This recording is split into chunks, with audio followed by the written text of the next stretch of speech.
Tenra Bansho Zero. Tenra Tenra Bansho Bansho Zero. Zero! Campaign 2. I Alright, was guys. totally not planned to sync. I just No, wanted to not do at it. all. Not at all. Alright, guys. Well, here we are in a new campaign.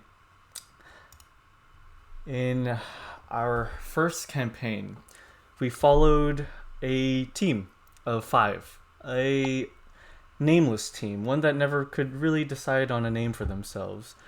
Comprising this team were a Zugai frame Kongoki, Shiroi Bochi, who fought in an ancient war long ago and was trying to find his true identity and himself. He traveled the land, selling medicine and herbal remedies in the form of cough drops. We had a Kagutsu named Yasha, who was master of the school of the Fist of Merciful Cannon, a frankly legendary martial arts school known for its power and difficulty to learn. She was trying to find her master, but found friendship in the group that she joined. Sorry.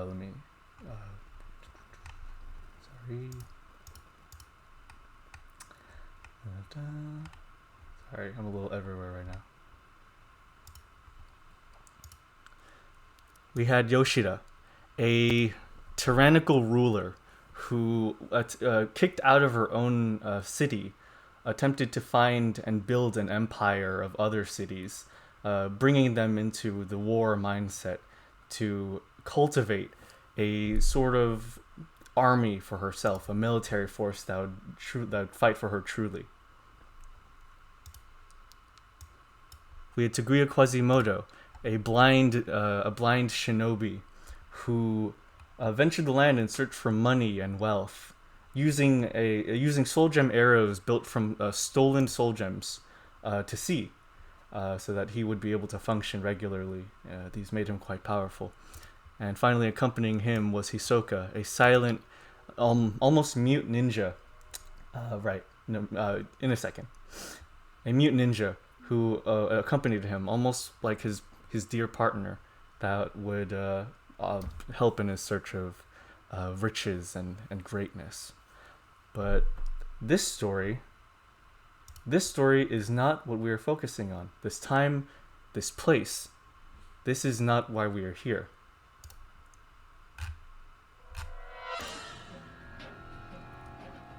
We take our eyes away from the Eastern Ocean to the topmost point of Hinode, the central continent of Shikiten.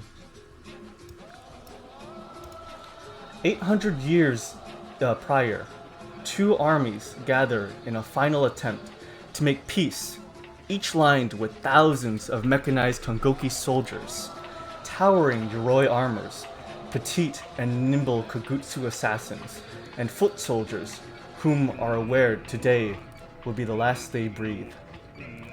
This is the beginning of the Hurricane Yoroi War.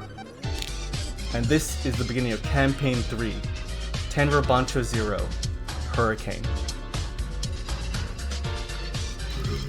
Wait, campaign 3? What? Campaign 2. I'm done. You skipped 2. Campaign 7, Hurricanrana. Man, ruined. Did we have a TPK? Unfortunate. Ruined everything. Anyways. Oh, God no. damn, Hero's getting excited. I guess I'm already dead. Where are we located? Right now, you guys, essentially, the armies are meeting right here, at the foot of Umbrella Mountain. In the northernmost part of Hinode, the central continent. Yeah. So, if I could do this. Okay. Well, without further ado, we begin our zero acts, which is essentially what we do to sort of establish each character one by one on their own. These are completely roleplay. They have no roles or true combat in them, and no checks. Would anyone want to volunteer to go first? Otherwise, we'll go with a predetermined route. Fuck it. All right. Let's do it. Oh, shit. That's what I was hoping you'd say. All right. Was I the first one anyway? Yes. Yes, you I knew it. I knew it. I gotta play into the strengths of my character. Yep. All right, let me add the next. You got one. this, Yeet. You got this. Character. Before anything though, you aren't awake. You see an illusion, a dream almost. Let me do this real quick. Damn, that's one thing.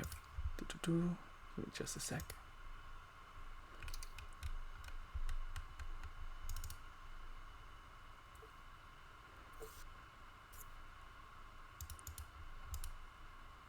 Some slight scuff. Just don't worry about it. Oh, don't worry. That's how everything is. Yeah. Whoa, those you'll always be bawling. All right. And then, boop. Let's move us here for now.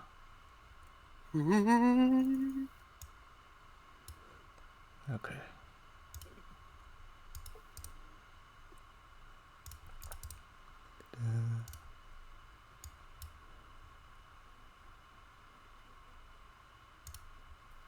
There we go. All right. You actually want to see just you slowly bring color to them as they're being revealed. All right. So, you aren't awake yet. You're simply not conscious. You see in front of you, in a plane of white, a female figure. You can't speak. You can't really concentrate on any details. You just see a silhouette. She sits in a chair, cross-legged, crossing her arms, almost smugly. You can tell, even though you can't really see her features, that she's been through a lot. She stands up and approaches from where you're looking. And she sort of bends down to address you. She simply states, I came here just to laugh at both of you. the vision ends. Transition scene. Where do you have music going? Yeah, I'm gonna add the next one. But before that, I was wanting to ask: did you have a anything in mind for where you want to be in your Zero Act, Yeet? Otherwise, I'll put you through one. I'll wing it. Okay. Like, so you want to come up with something like right now, or? No. I'll just go off of you, man. Okay, cool. Sounds good. I'm not a hero of musics. Yeah, no, Is I'm it- adding the next one. Oh, I was wondering.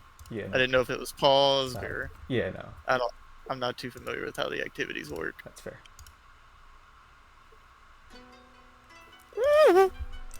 All right. A strange dream, but nonetheless, it's not something that you can worry about right now. You wake up, you get ready, you exit wherever you're staying, whatever hovel, whatever den that you're deciding to hide at for now, and you're walking the streets. There's a hustle and bustle in this town that you decided to stay at. This place seems to love their artistry, their luxury. As you're walking down the street, people seem to be avoiding you. And you. You walk past many parlors, and as you approach one of them, you can overhear a very familiar voice. The voice of someone that's been harassing towards you very recently, ever since you entered town. They seem to not like you, who you are, where you came from, at least from what they gather. And they've been trying to spread bad tidings about you. And then, that's when he was caught. Oh, the fool. The Southern House. They would finally catch up to him. And they would have him hung.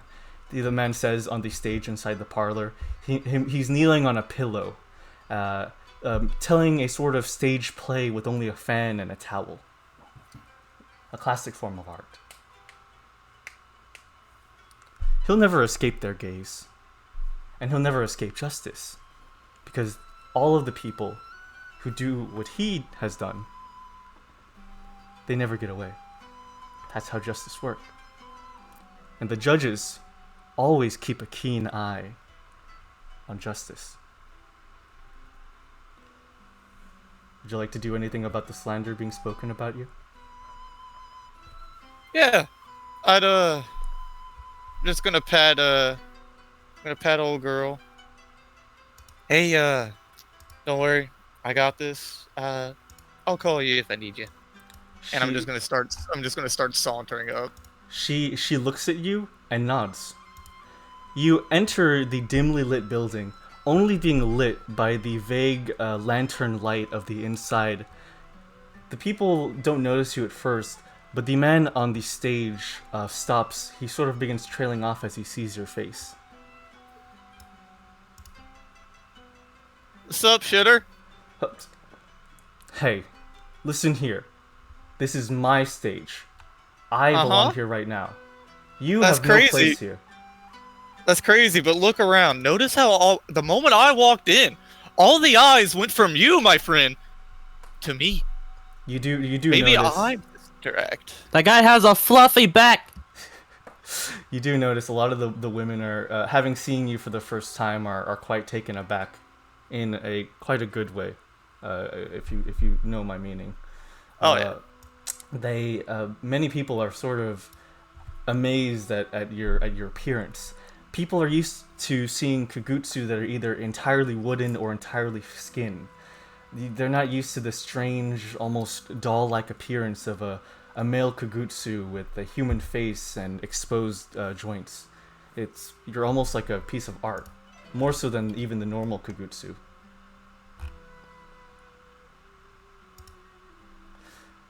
Okay, listen. No one here is welcoming your kind.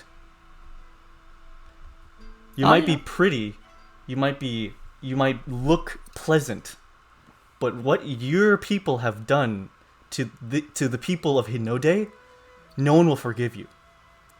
I could sing your high praises and people would still not want you here. So you best leave town. See, No man, that's the funny part. Oh, go on, cool. no man in crowd. Yeah, my pride has been tarnished because of you. Yeah. Oh. Look, listen. I'm just simply passing through. I have no quarrels with you. You, as I gestured to random people in the crowd, although you, as I gestured to a woman, see you later. She faints instantly. Oh Now, you god, I see- think she's dead. That right there, my friends. Let me enlighten you on something. A little haiku for you. Here before you, see. I am the man of many. Look, unspoken riz. Okay, please. Oh my god. Ah, god damn it! I didn't want to Okay. do this so early. Please take your first Aiki chit. Yeah! Where'd I mark that at? Just mark it literally anywhere that you want. It's just know that you have it. I put it in parentheses where your key is. Yeah, your ki. Yeah, you can do Okay. that. Key. Yeah. Yeah, you can mark it down where your ki is, and it's just in parentheses. Just say that it's an Aiki chit there. Gotcha. Congratulations, Heat. Already. Oh my god. I can't believe this. Okay. Okay. Alright. Yeah. No. Just passing by. No quarrel. No quarrel. How many other Shinto agents have said that? Huh? We know. Agents, huh? Agents. Yes. Listen, pal. You obviously know a lot more about me than I know about myself. I could tell from your friend outside. He points out the door. You got a problem with her?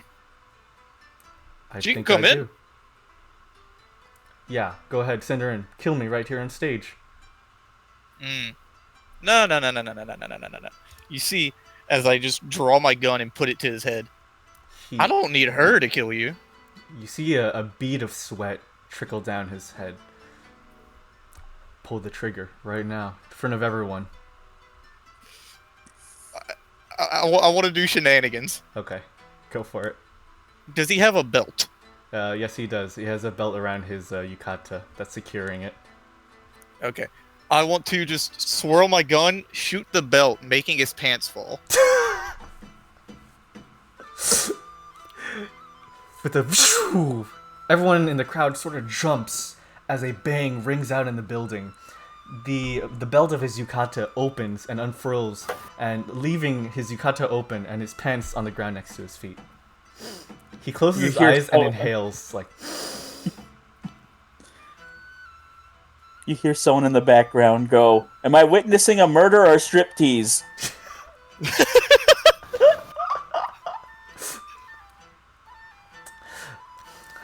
You've made your point. Are you done now? No, no, no. Y'all speak such good tales of me, but do you know my name? His eyes twitch almost. Would you be brave enough to say it here? I mean, what do I have to fear?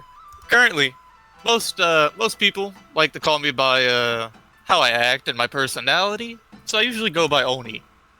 But the full official name: Ishtal, Kurozawa, Iriduo, Selecta, Suro, Muno, Eneru, Nethen. A guy in the bag is like, what the fuck? And my companion outside. Could you repeat that? Sadly, no repeats. One and done, baby. Damn. But How am I my gonna companion remember your name? outside, as I snap my fingers, Giri, come on in. Everyone in the audience, you included, hear a large clank and a whirring sound as a nearly 7.5-foot tall metal frame bends to fit into the door frame and enters the building. She is large and significantly more dangerous looking. Fuck you, Yeet. Oh, damn. Oh! Oh! You're a genius. You're an Iriduo monster! She scans the crowd, and her face, almost in a threatening way, just lights up and blinks for a moment. A guy in the bag is like, that's hot! Are those cannonballs attached to her chest? Holy shit. Those ain't cannonballs, buddy. So, while I'm here and on this stage, anyone have any problems with me? Feel free to voice them now. Hey, dibs on the hottie? Yeah! Sorry, she's mine. I'm talking about you, man.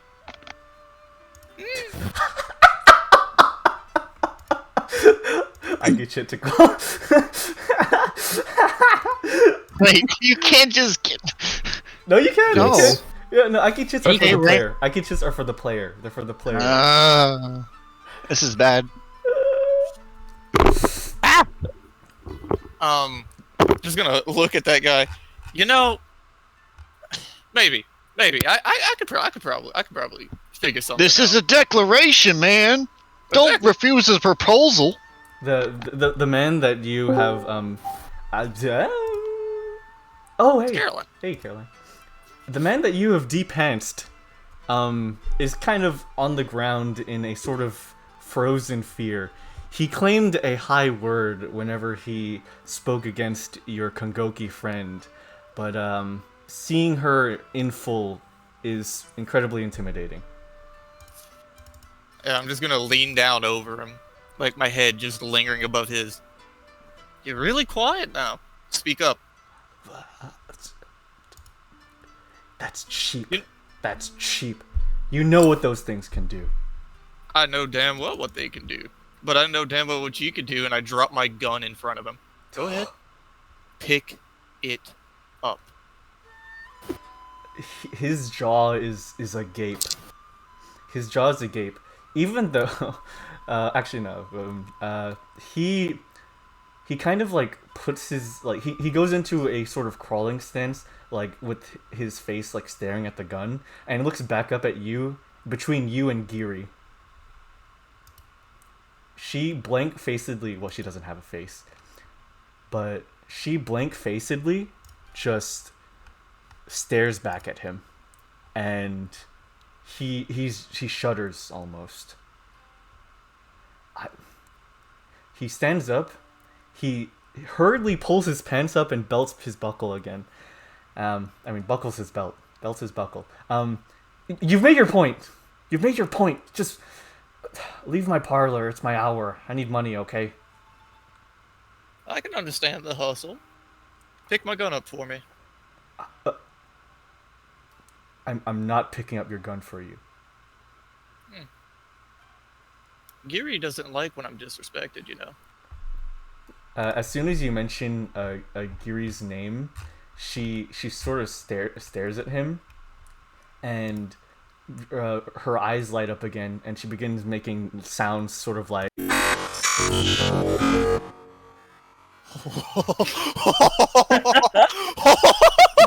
Can I give Ike shits to you? Yeah. You better make that noise when we're in private. I want to give you an Ike shit. That shit's cool. Thank you. Appreciate that. I'll take that. Thank you. Okay. Nice. Okay. He as soon as just the blaring sounds come about, he falls to the ground, picks up the gun and hands it back to you, head down. I take it, just holster it. All right. Anyways, carry on, and I'm just gonna walk out. He sort of just fist shaking, face still at ground. A bunch of the people just staring at you as you walk back out just begin just clapping. On my way out, I'm just gonna pat Giri on the butt and just be like, "All right, we're heading out. Next place." I think I like robots now. Oh, don't worry, I do too. That's cool. On your way out, all you hear is, "Does she vibrate?" Oh my god. As you're about to exit, though, through the door steps a man with a metal helm and an iron jaw, and then followed by another man, and another, and another. 4 men with badges of the local police, followed by a single onmyoji, a sorcerer, step in.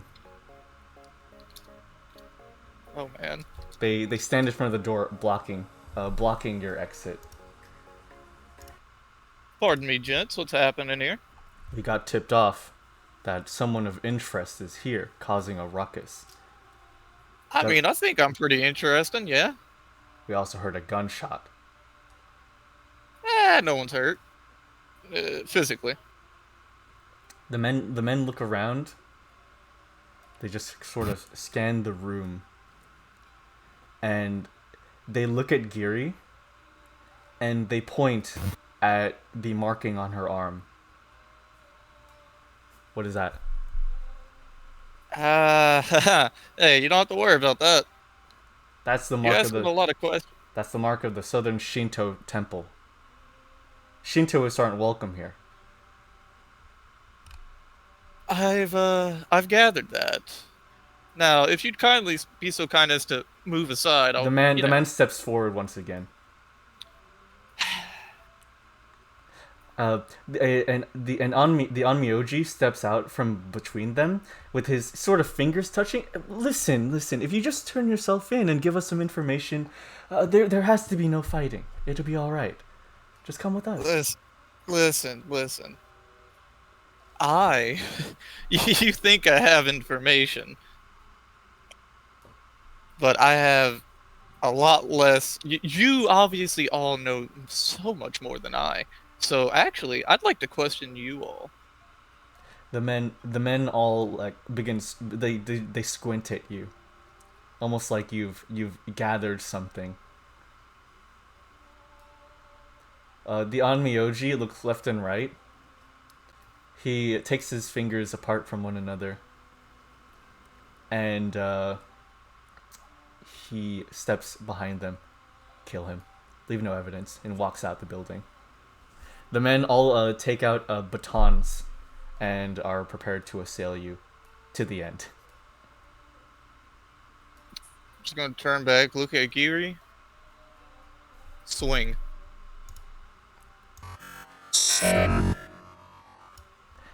She takes a wide swing at the man on the very right, and it divides arm from body. Here, let me add more battle-worthy music. Alrighty. I'm loving this so far. Okay, what's a good one for this? Oh, perfect.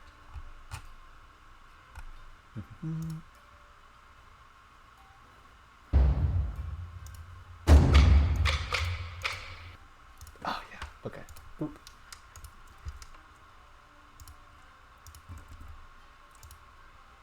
Now this is a Bionicle Kit Bash I want to bone. The man screams in pain as he falls to the ground. The next one pushes him aside, and the sort of baton becomes electrified as he jabs it into Giri's, I guess, soft parts. The parts that don't look armored. No effect. She stands there and stares down at him. The other two men go for you. They attempt to hammer at your legs with their batons, electrified as well. Okay. Electrified batons? Mm-hmm. Okay. This is the funny part. So what race are these two men? They're both human. Okay, they're both humans. Yeah. What could I do? Anything You know your what? heart desires. Since I'm the way I am, I'm just going to jump and like throw both my legs over my head. Wait, what do you do with your legs? Like I jump, Uh-huh. and I'm gonna kick my feet up to where like if I had my hands up in the air, my feet could touch my hands. Oh my god. Okay, go for it. Okay, now, so what do you follow that with?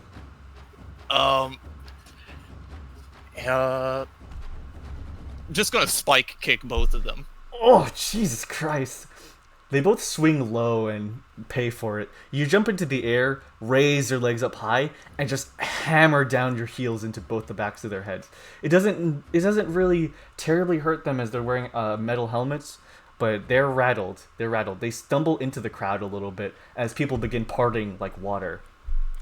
The man on the ground, bleeding, applies a shiki paper onto his stump, and it closes up with a singe as he hurks in pain.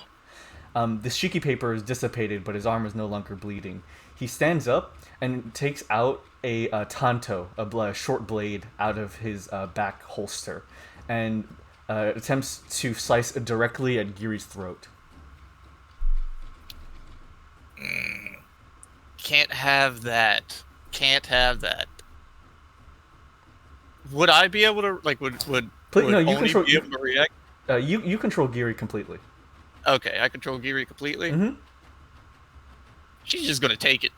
Oh, she does not react. She stands there as the tanto clinks off of her throat, chipping away. He looks at his tanto completely ruined and looks back up at her in fear. And then I'm just gonna put my gun to the back of his head. He stiffens out. He stiffens out. Calm down. That we don't need bloodshed. The man just is completely still. The other three are just sort of waiting to see what you do, alarmed now that you have essentially one of their comrades at gunpoint. And now I say bloodshed for a reason, friend. Neither of us here bleed, but the rest of you do. He kind of gulps. Man. I eat shit, by the way. Thank you. I can't get these out. That was so good. God damn it. Okay. So, We right. want to leave. Yeah, yes. Just this isn't worth the pay, okay? It isn't. I know. It really isn't. This is well above your pay grade, friend. Yes, we thought you were some sort of a terrorist or a killer. That's what we were told. But hey, you certainly don't have the temperaments of one. That's just what we were tipped off of. I'm gonna lean over to the side of his face, just giving him a side eye. He sort of peeks down at you. Told you that. I don't know. It was an anonymous contact. They came in completely robed. Oh, so those bastards are still after me. Cool. Starting to get an understanding of what's going on here. Interesting. Do you know who they are? No? But I'm piecing things together. He sort of grunts. All right, just leave us be. We'll report back to the station. It was a bad lead. That's all. We'll just. Run your pockets. He, he essentially reaches into his pockets, pulls out. He's got like 100 mon on him. Just add that to your sheet. Got 100 mon. Let's see. There's a few carrots for his horse, dried meat, and a picture of his wife. I'm gonna look at the picture of the wife. Is she pretty? No. You know, you have a good heart. Just gonna tuck the picture of the wife, take the 100 mon, go on my way. But before you can leave, they put their weapons down, they sheath them. Oh, okay, we're heading out now. And before they can even reach the door, the front of the building just is torn open by a flaming claw. All four men just vanish in front of you. As you see in front of you, a lion made entirely of flame. You see the cause of this.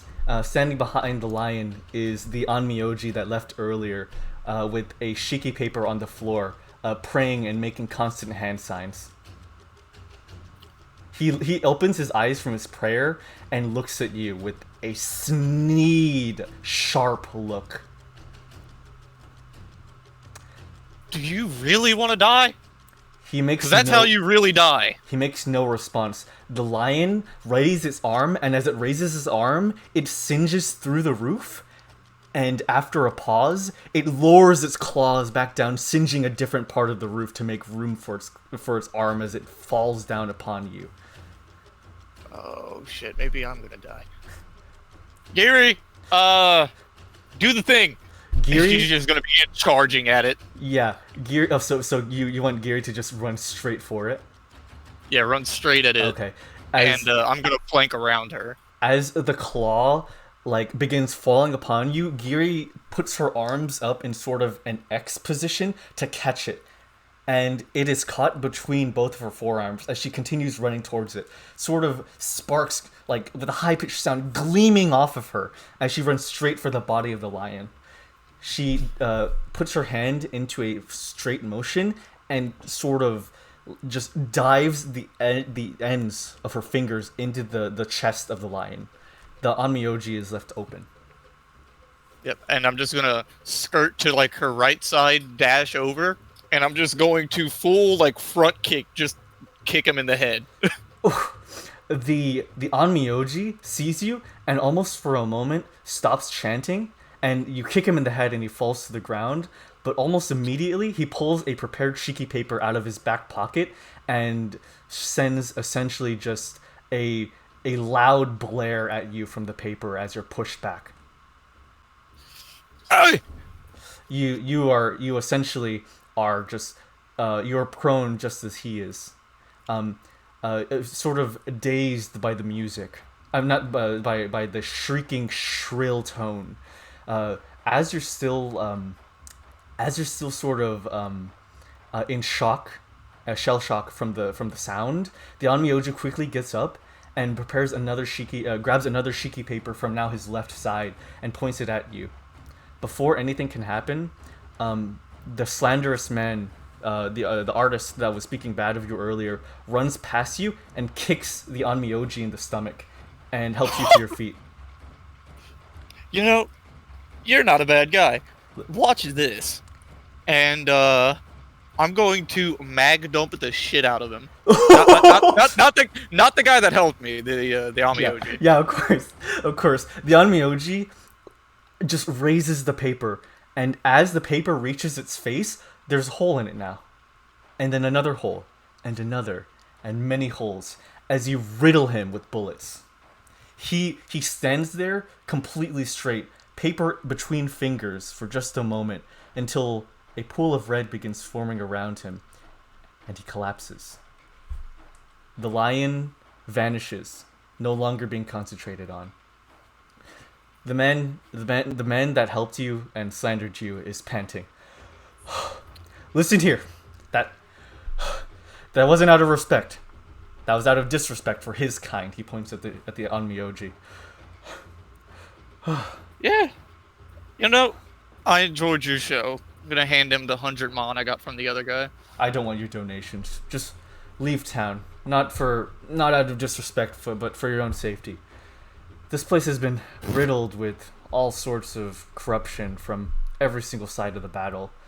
The Hinode self-defense force, the desert sand crawlers, the southern and northern temples. It's just a hive of it. You're not safe here. Just get out of town before you cause any more trouble. Yeah, that was the goal. I just, I keep being interrupted. The man sits down and just pulls a gourd out, and takes a sip of sake from it. I'm just gonna extend my hand. He like, looking at your offer to a handshake, he misunderstands and puts the gourd in your hand. No, that's what I was going for. Oh, okay. I'm just gonna take a swig. Probably doesn't affect me. Just take a swig and just gonna hand it back to him, and just gonna look to Giri, just kind of motion my fingers to walk. As you begin walking, you're feeling just a rumbling on the opposite side of town. He puts his hand to his, sort of cupping his ear, looks the other way, and says, "You might want to be a bit more expedient in that. Seems they tipped off a bit more than just the police." Yeah, that doesn't sound fun, but your problem, not mine. Woo! And I just break into a full sprint. He looks back and calls on you. "Always remember the name Mugen. Spread it around. That's me." And Base. And as you round the corner, you still hear them in the distance. They're very loud. Where'd he go? What direction? He sort of in a pretend weak voice says, "Over there, into the inner city." He has misguided them. As they sort of, you hear the rumbling going in a different direction. You're now safe again. Okay, as we're just kind of going into hiding with the other Giri, I'm gonna be like, I like that Mugen guy. I like him. She looks back at you and, expressionless. She shakes her head, I guess. Yeah, but there's so many weird things going on. Why are we being hunted? Whatever. She wordlessly just stares back at you. Yeah. Well, time to keep walking. About all we can do. The midday sort of trails into an evening as the sun turns the sky a red-orange like a painting. You're sort of walking on a desolate road. You're walking on a desolate road as you are sort of having some conniptions about the dream you had earlier this morning. You begin sort of remembering and recalling what you saw, the features of the woman. She was not very tall.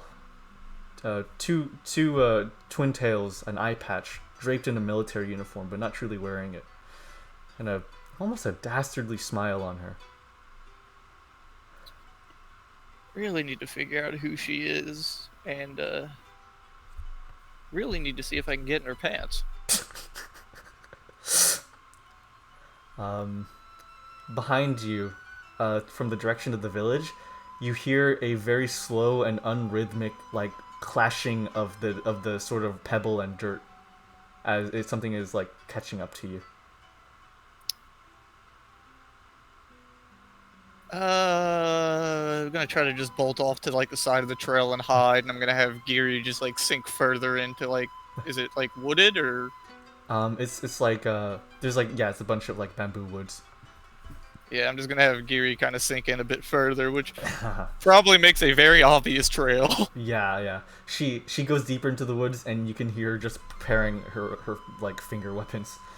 The man is like catching up to where you just disappeared, and he's just has his hands on his knees and is panting like, "Where'd he go? Hello?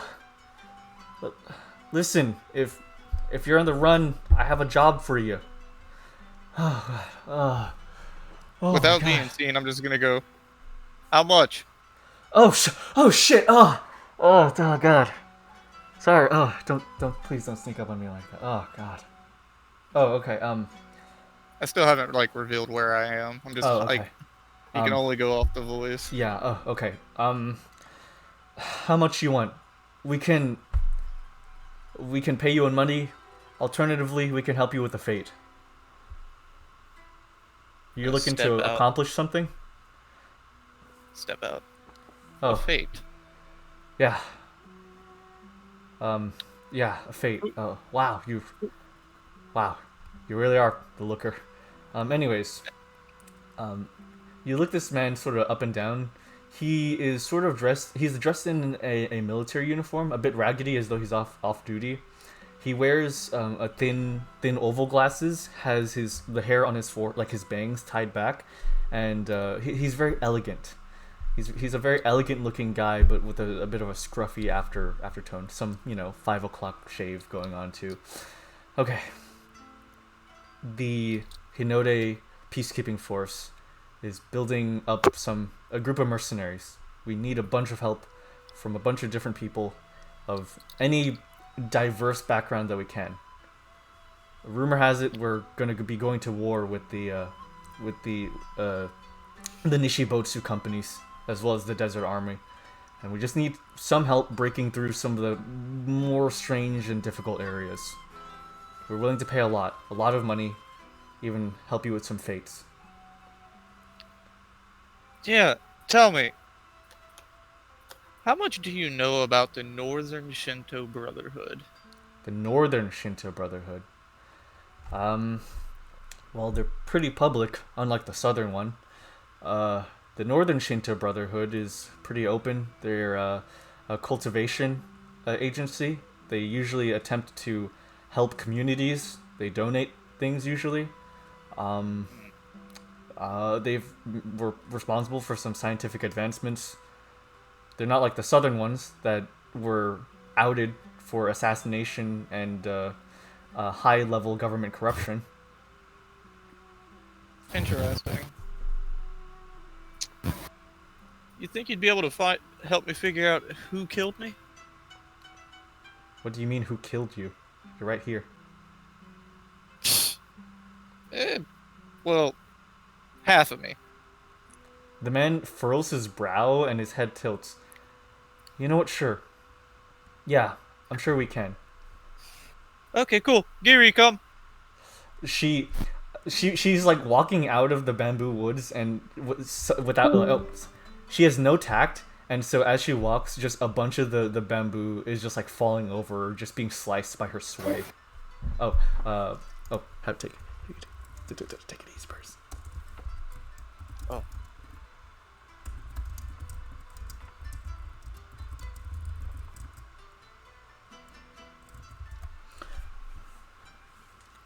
Yeah. So welcome to my other half. Your other... I don't get it. Are you married or something? No. So, situation's a bit weird. Basically, I died. Uh-huh. I was a human. Oh. I was normal.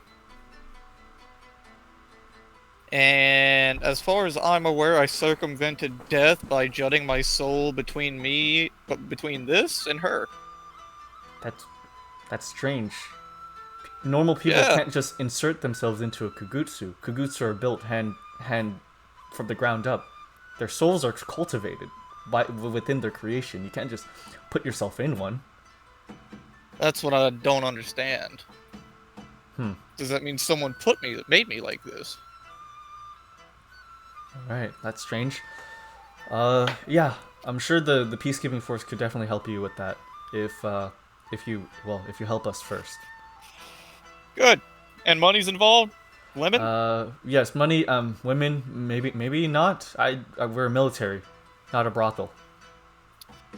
I'll tag along for now. Alright. Well, do you have any last questions before I take you?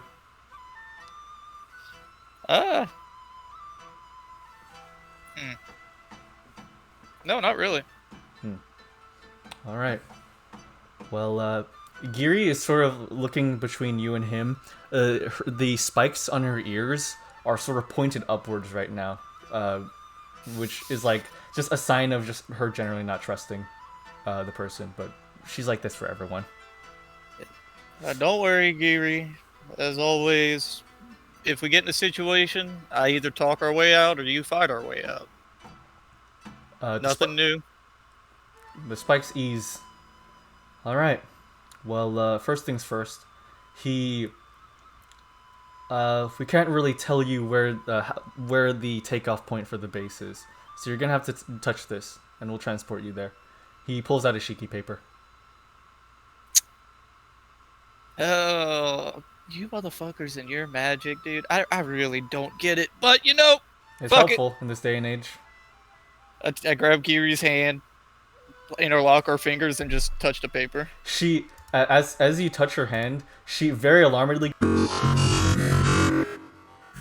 before she's cut off and touches the paper. As you both make contact with it, the world goes dark. That is your zero act. All right. Okay. Good job. I am dude. pumped. That was amazing. I already have like 2 paragraphs of notes. Oh my god, Awesome. sick. Hell yeah. Next zero act. Who wants to go next? Who wants to go next? Uh-oh. You know what? Fuck it. I'll do it, but I don't know how to compete with Yeet. You were There's not no competing. there's, We're not there's competing. no competing. Just yeah. have fun. Be your own. Be your own. This is what it's. You're not supposed to be as good as one another. It's just be your own. That's all I ask of you guys. Look, I'm just playing my character. Yeet just being Yeet. Or Yeets, because it's multiple people this time. No, it's eat and eat. Big titty mecha. Big titty mecha. Okay, let me add the correct music. I like the homage to the Zeong neutral. Thank you. Oh shit, that was actually completely like unconscious. Uh-oh. Completely unconscious. That's great. Oh man. Gundam takes over. Yeah. Wow, I didn't think God. of that. No wonder it reminded me of something. They look. You're welcome. They look so good, by the way, man. Oh Thank you, my man. god. I'm glad. I'm excited to see everybody else. Oh yeah. Oh, I can't wait for you guys to see everyone. Oh, you're about to. Alright. Okay. Okay. We transition to another a news story taking place elsewhere. In the dead of night. In the dead of night. We take our eyes to someplace far north in Hinode, the central continent. A military base located just about here on the map, if you can see my waypoint. To sort of the northwest of Hinode is a military base.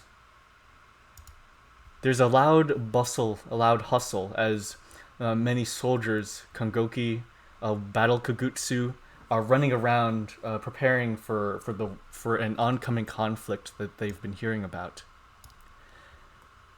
You, your character, Jeremy, is taking a nap. You've been sleeping since the day, waiting for the night to come. Before you wake up, though, a sight. You see something. A woman's voice echoes in your mind. You see her form, a silhouette of it, as it sits there almost nonchalantly and stares at you for a little bit. She smiles. She stands up, approaches you, looks at you, and then says, Fear is strength, and strength is justice. Powerlessness is a crime. You wake up. You sounded like a dove, Yeet. You did sound like Hey, boss, wake up. Boss, wake up. Boss, What happened? it's time. Boss, Time for what? The mission? yes, the mission. Yeah. Okay. I'm getting up. I'm up. You wake up to oversee a little half a mile away. The base is sort of busy, but not as busy as it was during daytime with vehicles leaving and coming. It's calmer, quieter.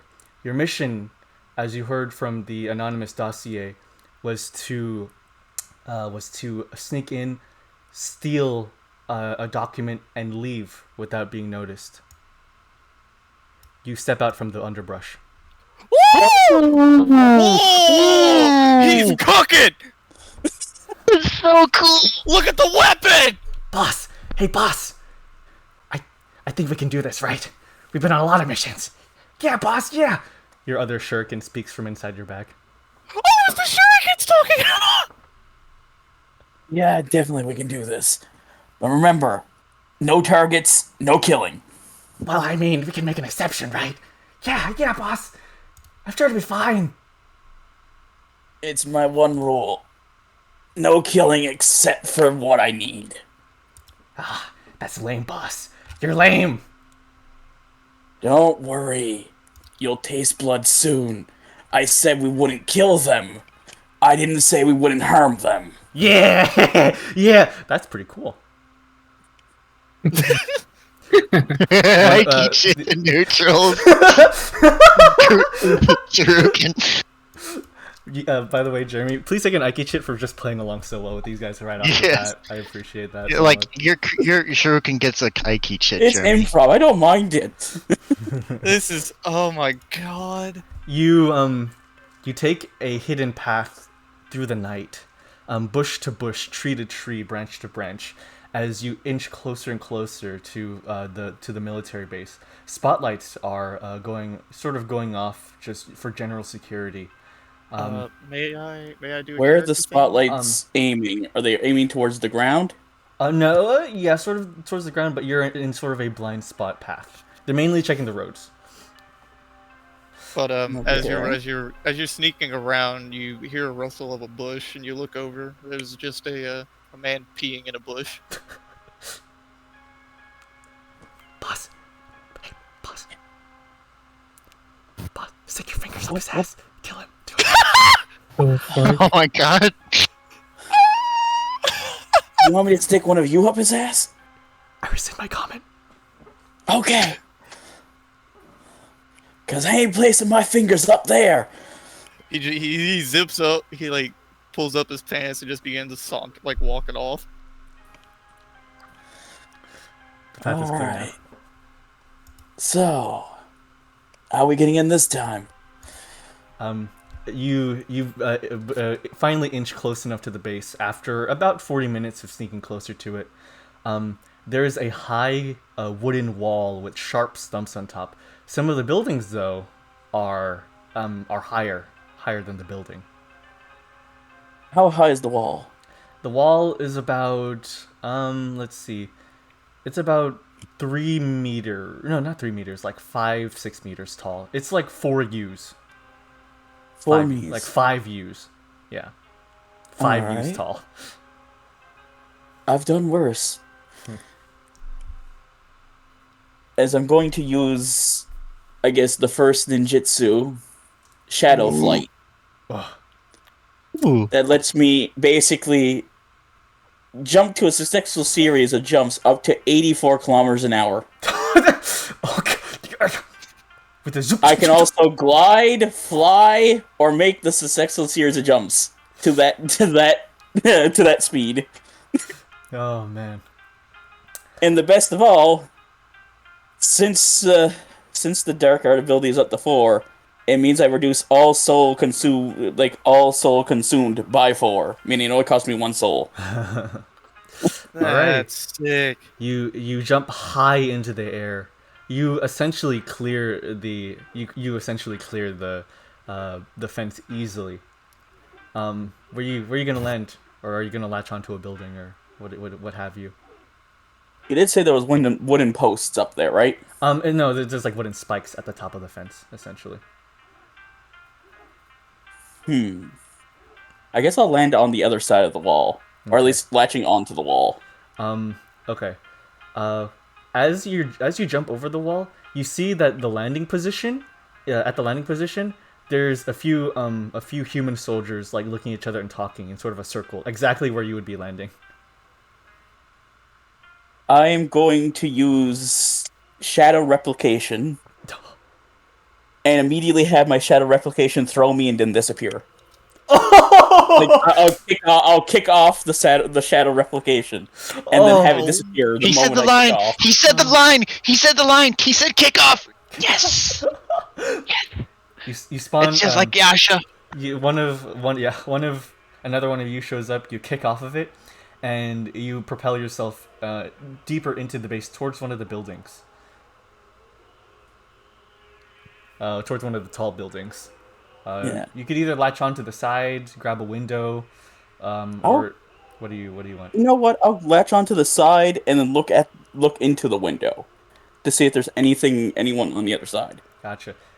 You latch onto the side of the building, and before you look into the window, you say, "Hey, leave it to me, boss. Just peek me through." Sure. Why not? You're easier. You're smaller. They won't detect. I just grab one from the pocket and just show it over to the window. You dip essentially into the window's view, just the tiniest corner of the shuriken where one of the eyes exists, and it scans the room, and you hear its voice in your brain. 2 guys. They're working on papers. Those might be the papers we need. I don't know. It feels a little too easy, boss. I mean, hasn't it always been? Damn. Yeah, I take a naked shit for that. Jesus. You recall the memory that the dossier said that the papers would be at a very central point in the base, towards an underground entrance. Okay. So this is above ground. We need to go below ground. I don't think we need to dig. You also were informed. I forgot to say earlier. You were informed that anything in the underground portion of the facility is free game to be killed or destroyed, whatever it is. All right. Bloodshed it is. Was I strange for doing that? I actually don't know what Tako means by the mythical kickoff. I don't know what he means by that. All right. But yeah, as long as it's in the underground portion, you're good to free game. Okay. So, what are the chances that this building's connected to underground? I don't know, boss. We're above ground right now, I think. Yeah, but it's not like we have a shovel. But there should be a door, boss. Agreed. So, let's go down. All right. You see that the men are still sort of gathered around. Yeah. I think we're just gonna shimmy our way down a little bit more of the building. Yeah.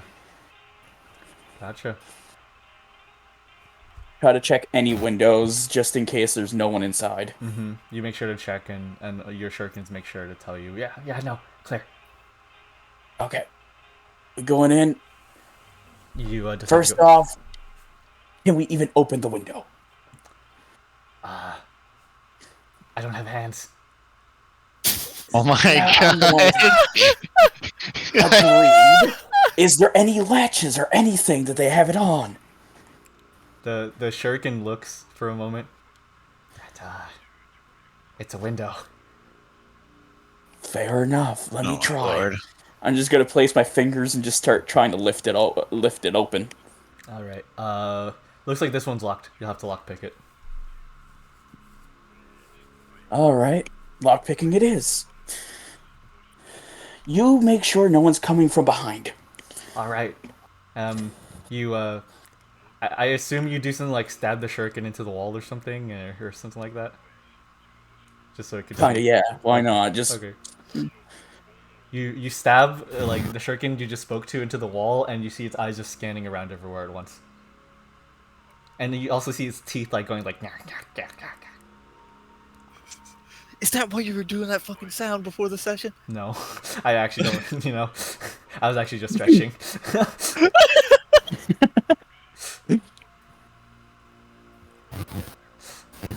Yeah, you begin lockpicking through the window with your basic tools, and you get the latch open. all right. Lucky, we're getting in. As I just grab the shuriken and then just start moving my way inside through the window. Hey, boss, it's kind of comfy. Jack, as you pull him out. Okay. You enter through the building, and on one of the desks is actually a very basic map of the layout of the camp that you spot. Okay. So, if we entered through this path, got to this building, we should be here. Is there anything connected underground? Any door? Any trapdoor? The shuriken takes this as a genuine question and says, "I don't know, boss. I can't see it." I'm just gonna scan the map, just see which building is connected to the underground, or if all of them are connected to the underground. You see that if you go north of this building, take a left and go 2 buildings, and then take 1 more right. There is a sort of door that just goes into a shack that looks sort of like the entrance to an underground bunker. It seems to be its own individual building that goes underground. I see. So, we're in the wrong building. I guess we are, boss. Out the window. I guess out the way we came back. Out the way we came in. As I just turn around and just go right back out the window. As you turn around, there's just a guard walking past. Like he doesn't see you in there, but he's like walking past, and he kind of just stops. He stops for just a moment. I just freeze, and just start trying to blend in with my ass through the window. He goes. Oh god! And he continues walking. Gesundheit. That was him, not me. I'm the only one that can hear you. The guy turns around upon Gesundheit. Who's there? We say nothing. You at the last second have just like ducked back into the building. I ducked back into it. Yeah, or ducked out of it. You ducked above the guy's head. You see like an exclamation mark, and then it turns into a question mark. I wonder what that was. Me, I guess. Since you said I ducked it back into the building, yeah. I'm going to jump up and go to the rafters above. Oh, you go. Okay, you go into the rafters. Nice. Okay, cool. Yeah, he's like, must have been the wind, speaking a foreign language, and he walks off into the base. Speaking of foreign. Yep. You're in the rafters of the building. Thank you. You're in the rafters of the building, and you see entrances to air ducts up where you are now. Huh. I mean, not bad. I guess this is another way to get outside. Ventilation usually leads out. Want to try? Yeah, yeah, sounds good. I like tight confined spaces. It makes me feel like I'm dead. Oh, Fair enough. Guess Jesus what? You're gonna Christ. be used as a screwdriver, as I just use them just to tighten out the bolts and just get into it. What's a screwdriver? Ah, yak, yak, yak. I know what a screwdriver is now. And you enter the vents. You're I'll sort call of, this one Philip. based off of the map that you saw, you crawl towards where you would assume the exponent in the building would be that would allow you to get closer to the underground area of the facility.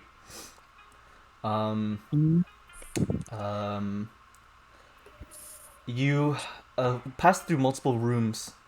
Each one you overhear a different conversation. Did you hear about the three aces? Is the first conversation you hear. Yeah, I hear war is coming up soon. Something about Onii hunt, and then that conversation's cut off. Yeah, I hear they're gathering some new, and then that conversation is cut off.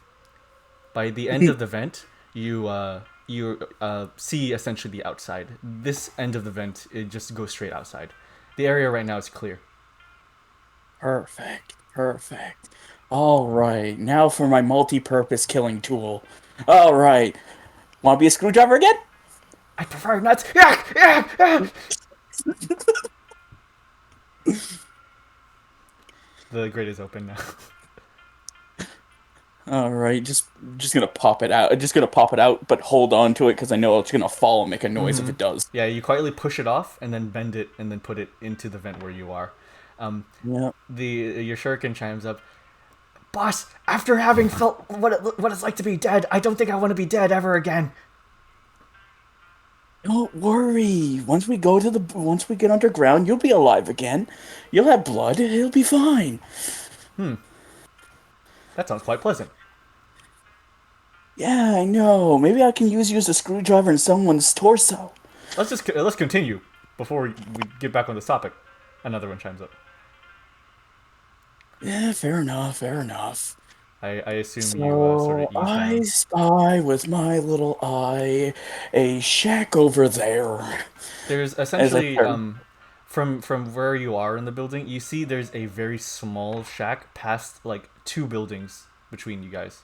Sort of like essentially if you were to get out of the vent, walk past two buildings to the left, and then take a right, you'd be able to go straight towards the entrance. Or I could just jump again and then glide over to it. I think that idea is just a little bit better, mainly because it's just a straightaway. I don't have to make any turns. No one's just gonna see me. The spotlights are all aimed at the floor. It's like they were not expecting me to come from the air. Well, boss, people usually don't fly. Yes, but at the same time, you would think eventually someone would. I mean, it's not like you're some Oh my god. It's not like you're some crazy powerful kagutsu with empathy punching abilities.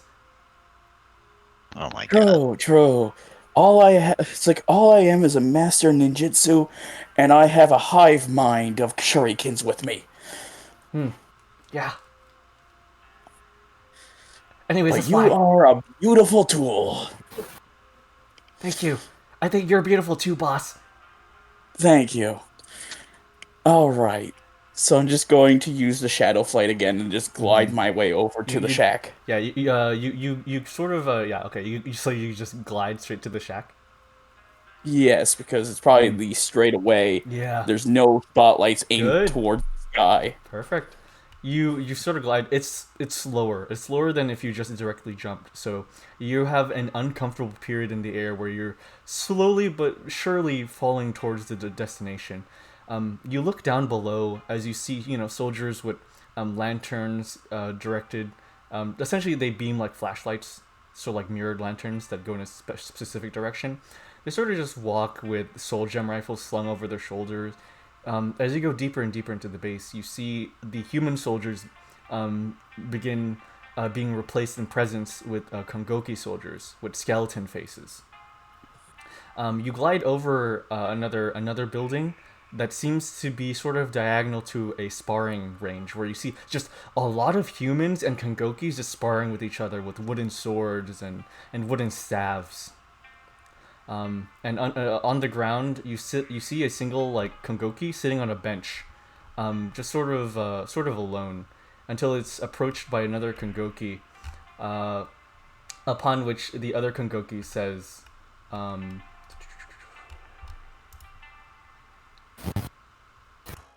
"Hey, you're 8021, aren't you? Yeah, my name's 8022. I'm a medical Kongoki." And the conversation ends as you fly over them as well and land on the land right next to the shack that leads underground. I would have wanted to listen a little bit longer to that particular bromance there, but that's fine. Boss, 9 can As be I hours. Yeah, I agree. Okay, so What's let's a get bromance? in. It's a relationship. As I'm just starting to try to pick the lock to the shack. Oh, cool. What's relationship? Two people being friends. Sweet. We're a bromance. You successfully pick the lock. The lock seems to be backed with an electrical component that you have to also get behind the wiring of and stuff. Being raised where you came from, you are not used to that, but you were still trained in it somewhat. Okay. Cut the power. I'm gonna go towards the back of the shack and just see if there's any wires heading towards anywhere. There's definitely a breaker that you're able to open. It seems to only power the door. Okay. This isn't that bad. I'm just gonna start trying to open the breaker. You open the breaker, and there's just a few switches as well as different colored wires. Okay. You evaluate some of the wires and can maybe sort of glean which one is beneficial to cut and which is not, but overall you see a red, green, and orange one. Red, green, orange. Okay. If I was the door, which one would I choose to power me? Cut green. You cut green. You hear the door opening with a sort of loud "the bunker door is now opening" sound coming from the top. The bunker door is opening. Step back. The bunker door is opening. I just start cutting the rest of the wires. The bunker door is now open. Go another pair of one of the Kongoki who was off in the shadows on the patrol comes up to the pair. Does that usually happen? To the medical and the non-medical one. The medical Kongoki looks to where the door is. What do they see? Well, I'm behind the shack. I don't know if that's in the open or in the back of it. It's away from them. It's away from them, so they wouldn't see you then. They would most likely see the door opening. Okay. No, that doesn't usually happen. It's weird. Must be some sort of electrical failure. 8021. Actually, could you check it out, big guy? Yes, designation 7572. Reporting to check. Okay, go for it. Affirmative. You see a Zugai Kongoki heading your direction. Those guys are lame. They had personality. Alright. I'm going to close the breaker. And then just going to look, which side are they coming from? The left or the right of the shack? So you're behind the shack. He's coming from from the left in front of you. Alright, I'm gonna go towards the right and then just place my back towards the shack and just keep shimmying my way over towards the door. Gotcha. Boss, throw me on the other building over there. Alright, but if I lose you, you're going to have to take over an air shuriken. Out of character, specifically the Ayakashi shurikens, their entire purpose is that they come back to you because they're Ayakashi. Okay, so they can come back. Yeah. All right then. As the Let's see. Gongoki got a little closer. He's Or he's getting closer. Yeah. Yeah, I'm gonna toss the shuriken at the building and just have it stick into the wall. The wall. You throw your shuriken across the way, and it sticks into the wall across from the road, and he goes, "Hey, step away from the breaker. That's my duty."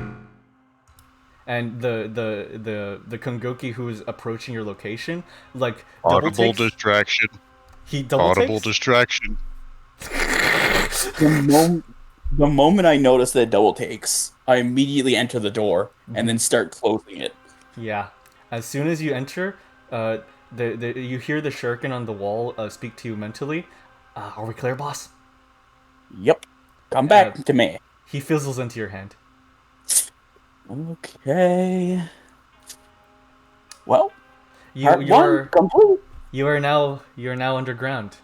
Also, to be fair, Moo, your character didn't speak in this scene that much either. Anyways, at this point in the story, your character is still silent. So, I'm sorry though, man. All right. I would have granted gotcha. So now you're underground. The sort of mostly wood and metal has been replaced with a white tiling. At the bottom of the stairs of the bunker is a single metal door without a locking mechanism. Okay. So without a locking mechanism. Mm-hmm. So it's just a door. Yeah. I'm gonna check it if there's any traps or anything attached to it because it might trigger an alarm or anything. Mm-hmm. You do find upon looking at it closer that the door will what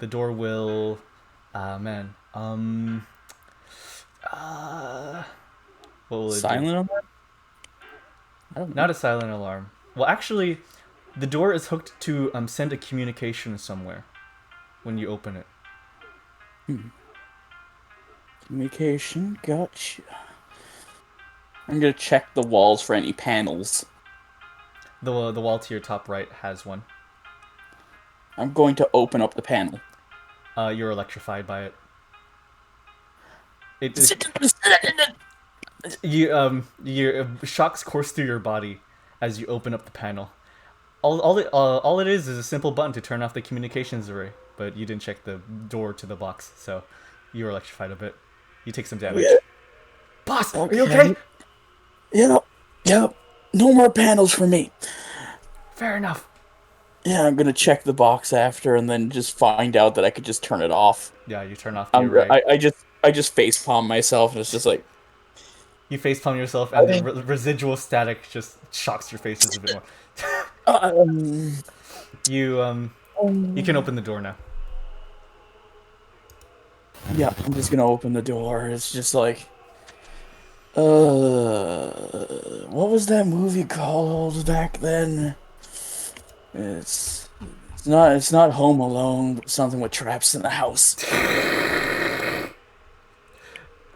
That doesn't exist in canon. Well, of course, that's what I said. It's not Home Alone. So, you enter the room, and it is a bright, piercing white. It is a straight box room, and at the very end is just a glass container. A glass container with a stack of papers on them. And in front of that is just facing towards the door is just a ready warrior. 3 of them actually. No, you know what? No, two of them. Two kagutsu, made of a very dark, a variety of wood. Okay, lighter frame. They're made of a dark wood, and they dark oak. Okay. Yeah, dark oak. They both bow and say, "We've been expecting you." Yeah, that sounds about right. Of course, there'll be guards. They you go in, I assume. because nowhere Yeah. else. You go in, Yeah, no. and you shut the door behind you, and as they walk forward, just a third person like jumps like through an exit that you didn't know there was one. They sort of jump through the exit. It is a woman, a human woman, dark complexion, with sort of braided twin tails and heavy bags under her eyes, as though she hasn't slept in weeks. And she slipped through the exit. She slipped through this hole in the roof, essentially. Okay. She says, "Welcome. I was the one that sent out that dossier. We're looking for people to join our self-defense force for, an sort of large mission that we're planning on executing very soon. You've made it pretty far. This is your final test," she says with So her you're very saying grainy you voice. set me up? No, this is a test, and you decided to take it. No. My mission was to take the documents. Yes. You're the one that sent it to me. Ergo, this whole entire mission was set up by you to get to me. Well, no, you still need to get the documents. She bows and presents you with the 2 kugutsu and the documents left on the table. You still need to get them, can you? Well, you can handle one of me, but can you handle all of me? Oh, As I use the I teach shadowless it. I Yeah, teach it. Yeah, I well teach it. earned, Yeah. well earned. take 2 Aikichits, yeah. From one from Take Tuko, one from 2 you. more? No, 3 total. 3 total. Okay, so it is 2 more. Okay. That's good. Yeah. So that would be the shadowless replication technique. Remember, this is entirely roleplay, so you don't have to like roll or anything. Just I you know. Yeah. I'm just looking at their stats. Let's see. Body, agility, and senses attributes with a rating of 5. Skill, a rating 2. 5 points in vitality each. No wound tracked. Yep. The first kagutsu, covered in sort of like metal plate and sort of like a light metal plate, kind of like a Kevlar vest, and thin robes, runs at you with bladed fingers. They sort of jut out of her like nails. She attempts to stab at you. I will add music again. Yeah, since I'm using the Shadows replication technique, I'm making 3 of me. Cool. Gotcha. She 9. She attempts to run for the first shadow clone and slice through it. I'm going to have all of them throw shurikens and myself at the one that's charging. And you?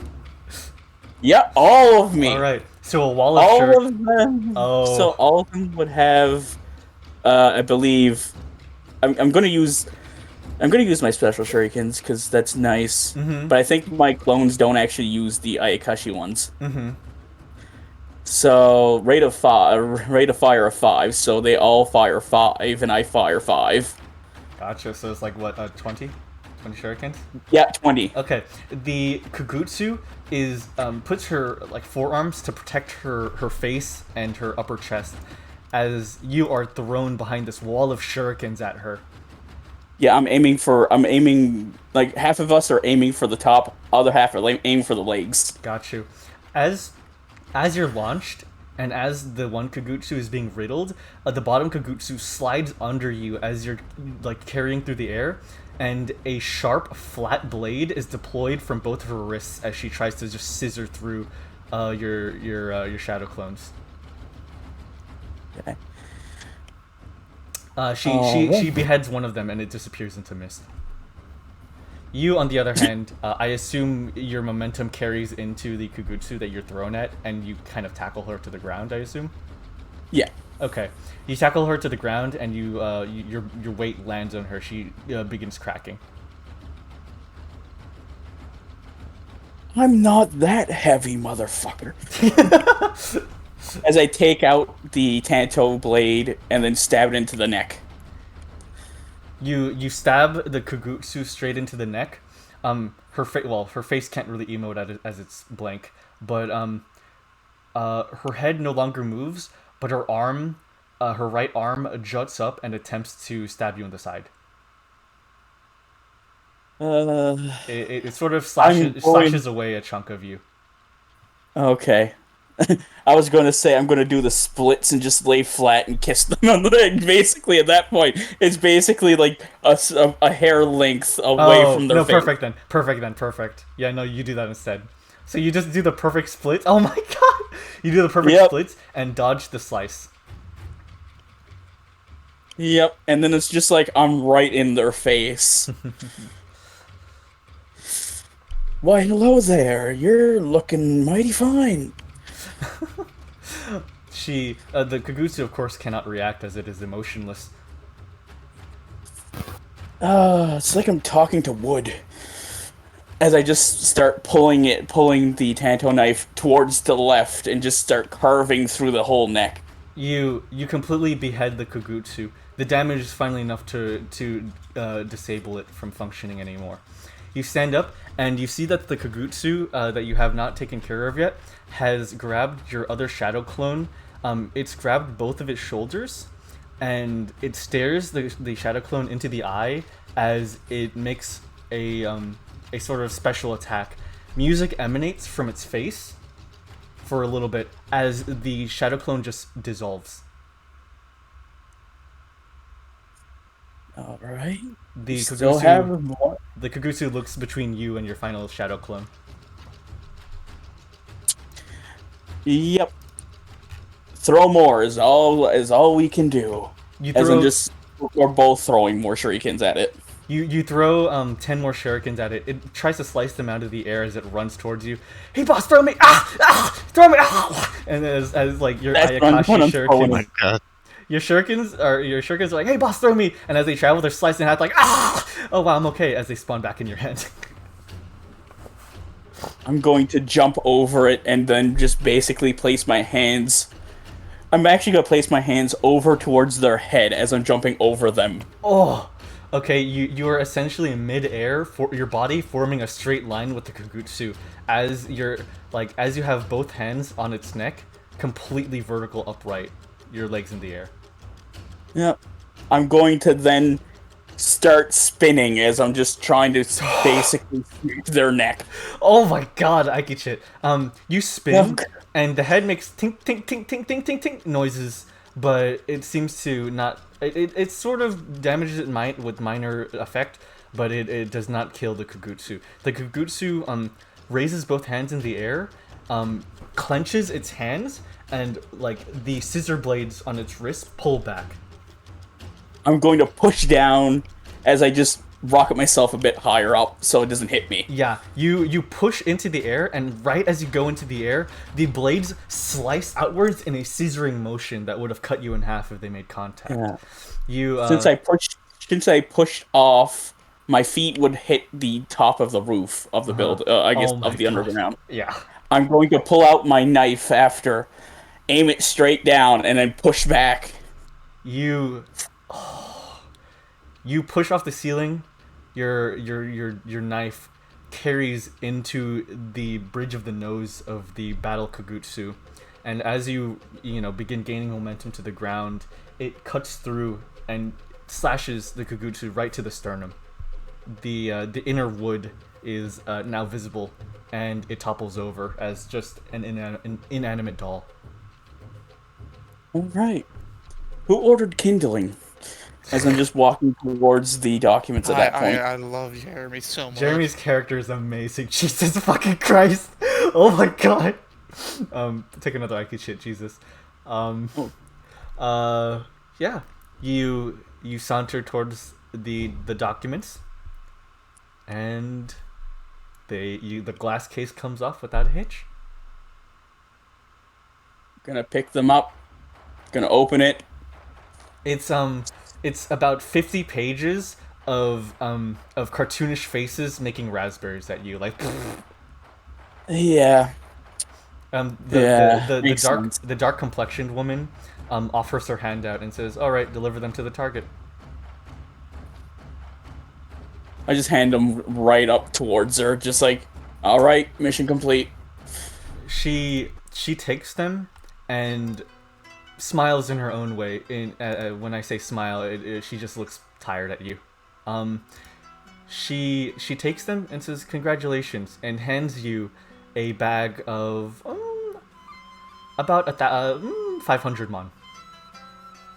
Thank you. She puts her hands behind her back, sort of adorned with a lab coat, and begins walking out the building. Follow me. Yeah, why not? There's nothing else to do. I already finished the mission. You're walking side by side with her. So, what are you after? Money, accomplishing some sort of destiny, a fate? My brother. Your brother? Yeah. Okay. Well, one day he will come for me, and it's going to be fun. She looks inquisitively. She seems to have misunderstood what you meant at first when you said brother. I see. Well, the Hinode peacekeeping force is looking for people to sign up to help with the upcoming war effort that may or may not happen. You seem like a very capable spy, assassin, shinobi. We could really use your help. And in return, aside from any monetary compensation, we can help you accomplish any fate or destiny that you're setting to solve. All right. Seems like a deal. Chances are, my brother might find me while I'm with you. I guess it works out then. Do you consent with working with us? Following our orders as best you can for the next week or so? Yeah, doesn't seem that bad. But Well, congratulations. You've recruited Nico Bowling. Excuse me? Yep. Run that. A name. run that- Nico Bowling. Miko Bowling. Okay. Oh Or my Nico. god. Let's go bowling. Oh my god. Type it in chat. Or one of you. Yeah, you wanted to do Joe? Oh my god. Yeah, I think we're good. Okay. I love this campaign. Okay. Nico. Yeah, shit's Nico great. Bowling from Nico O. Yeah. That's wow. She says, Nico Bowling, good to meet you. Nico, as in the desert, that's actually where we'll be going through. Are you familiar with it? I assume it's your home. That it is. She, It's like, I'll show you around there when we get there. we probably won't see each other. Anyways. Oh, really? That's great. She sort of offers her hand out with the shiki paper in her palm. Well, we can't really tell you where we're gonna take you to take off in our base, so you're just gonna have to trust me and take hold of this, and we'll transport you. Alright. But if they're setting me up again, you're gonna be my next target. I know. I wouldn't really want to do anything like that. It's too much work. You notice her bags almost get like noticeably heavier as she says that. Yeah. Do you I need... love her. Let me ask, do you need sleep aid or do you need coffee? I just want to die. Please take this. That can be easily arranged, but thank you. She offers her hand. I'll grab it, because I know the shiki paper's there. You take it, and your world goes dark. All right, the next Zero act. Desi, are you ready? You want me to go next? Mm-hmm. Sure. We're already going the predetermined order that I figured, so it might as well go all the way. Okay. Okay. I'm so excited. All right. All right. We take our view away from. Let's see. We take our view away from Hinode as we enter the further portion of a smaller mountain range, sort of actually about here, a smaller mountain range, essentially to the east of Hinode, where there are many.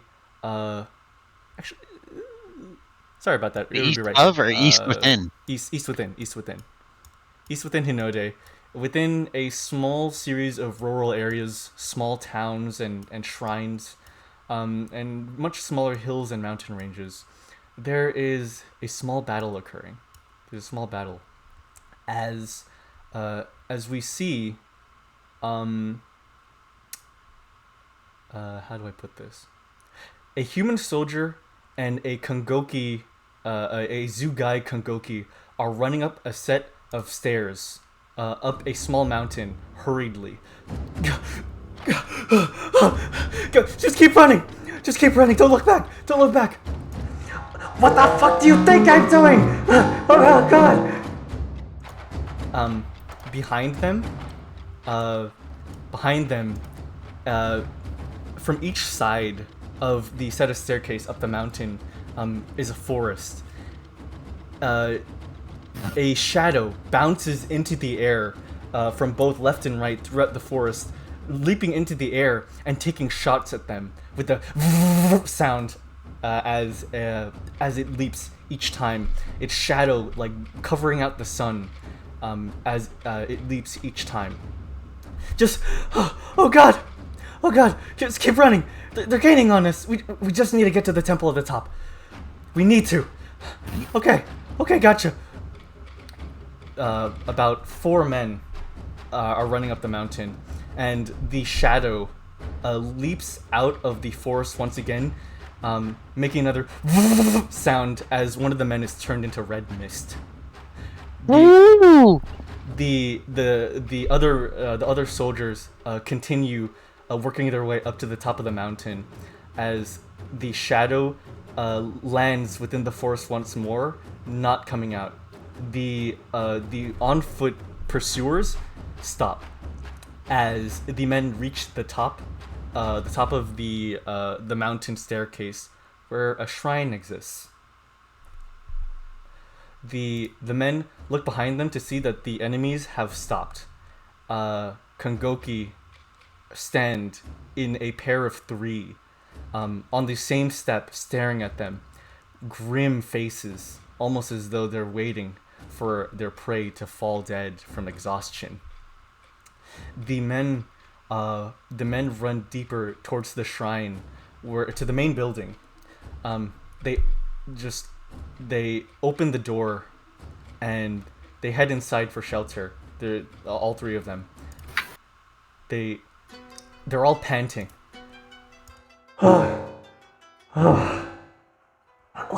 What the fuck are we gonna do now? Okay. Just hold on. As the final man goes through, he shuts the door and prays. What the hell are you doing at a time like this?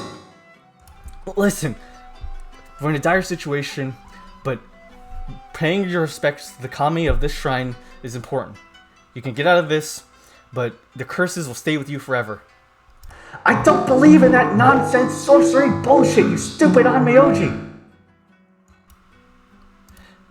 Desi, you are not awake. You see the visage of a woman. She stands above you, sitting cross-legged. You notice only her basic features: messy hair, an eye patch, draping around her shoulders a military uniform. She stands up and she walks towards you and addresses you.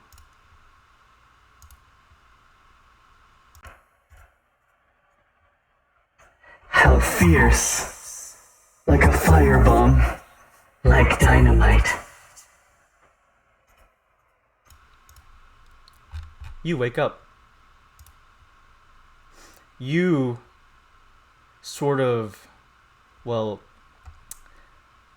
from a deep part of the shrine, you sort of appear as though out of nowhere to 3 soldiers that have taken shelter inside of your temple. What the fuck is this bullshit? Oh god! One of the soldiers falls. The human soldier falls back. The Zugai goes, Oh god, what the hell? and a single Onmyoji steps forward and puts his hands together. I assume you're the kami of this temple? I may be, but what the hell is this? You see, me and the men that I'm traveling with, we were on our way to the war front, and we were attacked by soldiers breaking the peace treaty for our supplies. We're seeking shelter. 10 of us have been killed. Please help us. You think my flame is that by your side? Your flame? And they look her up and down as a sort of wisp appears by her. Ma. Oh, that's so cool! Wow, literal hottie.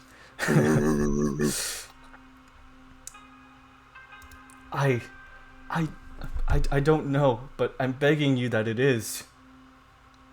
We're all born with divine fire in us. Our effort should be to give wings to this fire.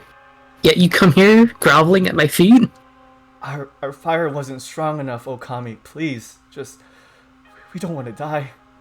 Oh, Kami, please gaslight me. Shut. Can I take away Nike? I'm just kidding. Please, is there any back exit, any hidden path that we There is none. No. The Onmyoji falls to his knees. What are we to do? You have an offering. What do you want? Anything, really. The Kongoki walks forward, takes his vibrating tanto and cuts off 2 of his ribs and places them down in front of you. What? Oh, wrong voice. I've been there. Part of my very being. Would that work? I picked them up. They're made of pretty The good thumb. metal. The foundation of all technology is fire. Oh, I get shit. I guess I will save you. Wow, Jesus, banger. Holy Okay. shit, Dizzy! Why are you coming out with your hands? Oh my god. Okay, so that was enough to tide you over. Yeah. Okay. A Thank you. piece of him. Or a What? piece of them. Okay. Why am I coming? The dialogue in this series. Yeah, dude. Why has everyone got such a good dialogue? Okay. Thank you. The Onmyoji bows and like with hands cut together. The Zugai frame, hesitant, claps his hands together as well and bows to you as well. Thank you. I'm sorry for the previous doubt. Thank you. Don't worry about it. Well, we are born arsonists, aren't we? As I pull up my flamethrower. Jesus, let's use on Rivia, fire. I am. You shut. open your mouth. Another Ike shit. You approach the door as if out of nowhere, a large, almost chunk of metal with, I believe it was a dragon's mouth? Yeah. A large chunk of metal with dragon's mouth almost apparates into your hands. It sort of goes like as a flame in front of it spurts to life. I assume you exit your temple? Yeah. The doors clang open almost breaking under the pressure as you push them aside. You see in front of you 3 much more advanced Kongoki, as well as a large Yoroi armor towering over them. If I could direct you to what these look like.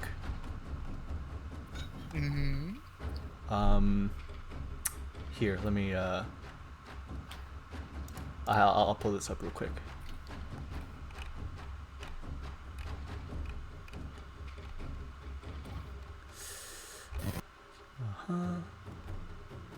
These, where'd they go? I'll put them in Tenra channel. Fair enough. You see 3 Kongoki.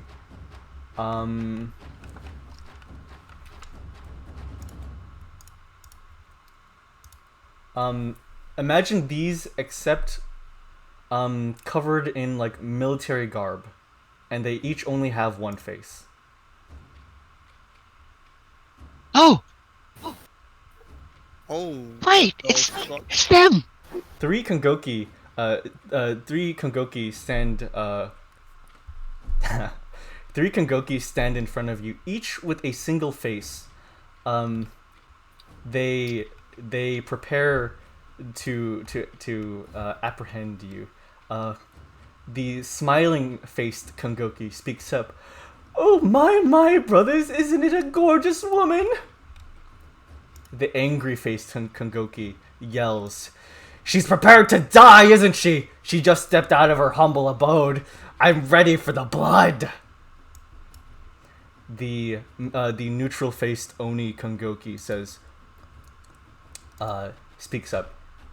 He goes, where is it? Calm yourselves, both of you. She seems formidable, more so than the other ones we killed. Prepare. The angry Kongoki screams as he runs towards you. He outstretches his arm.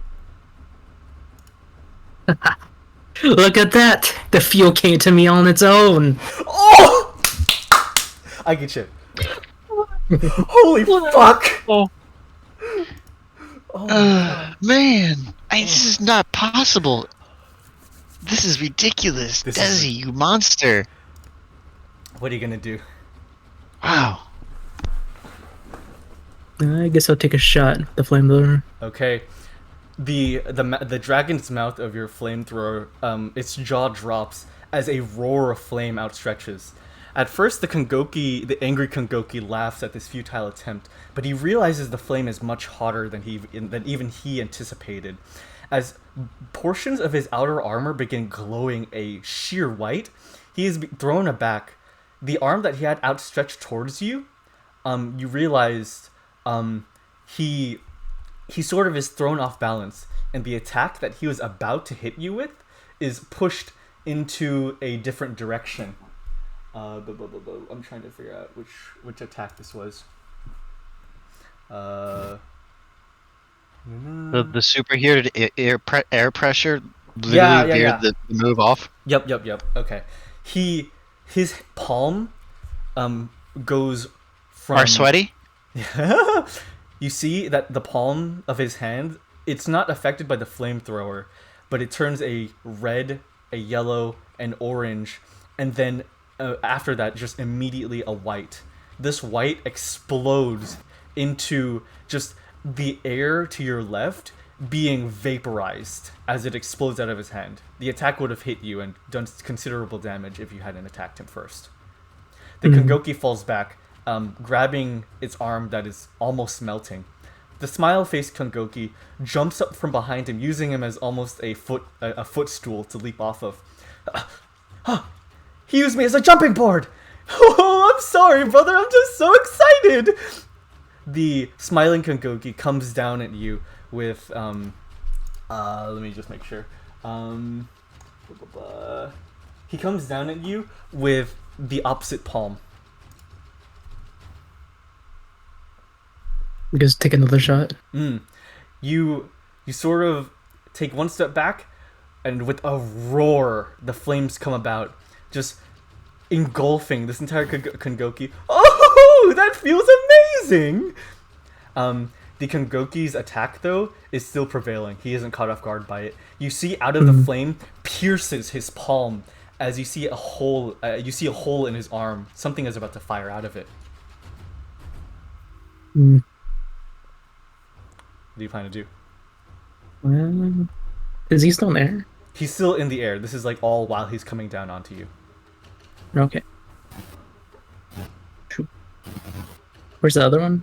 Like on the ground still? The angry one is on the ground, trying not to melt, and the neutral one is staying at the far end of the temple at the gate.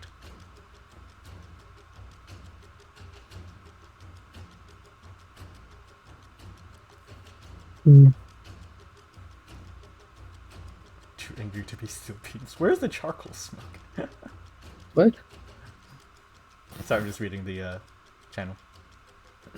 What do you plan to do in response to the Kongoki attempting to attack you?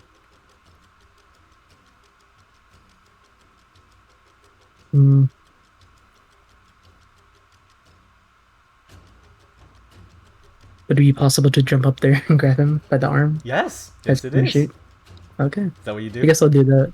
Yeah. Alright. In response, you disable your flamethrower, you leap into the air, grabbing his arm, and I assume you direct the attack into the air. Or at the one that's still on the ground. Oh, growling. no! Okay. you take his palm, and you just direct him to the left. Or to the right, sorry. You direct him to the right as his spiker leaps out of his arm and just explodes forth, just creating a vacuum like a boom as it explodes forth.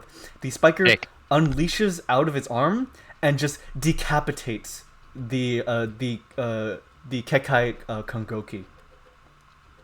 The angry-faced Kongoki, as it flies through the air, you see its head in almost a slow motion. You see its head sort of light up, and you hear him say,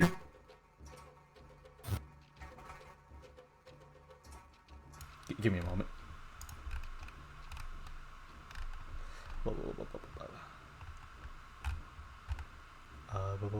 Just making sure I get this right. The angry-faced Kongoki said, a voice emanates from within his head, saying, Mirror split translocation. As oh my god! Its face disappears, and a blue light emanates from it. You see the neutral Kongoki begin walking forward as it outstretches its hand, and it covers its face with its hand as the neutral face spins to the angry face. It now has two faces. She's pretty damn good.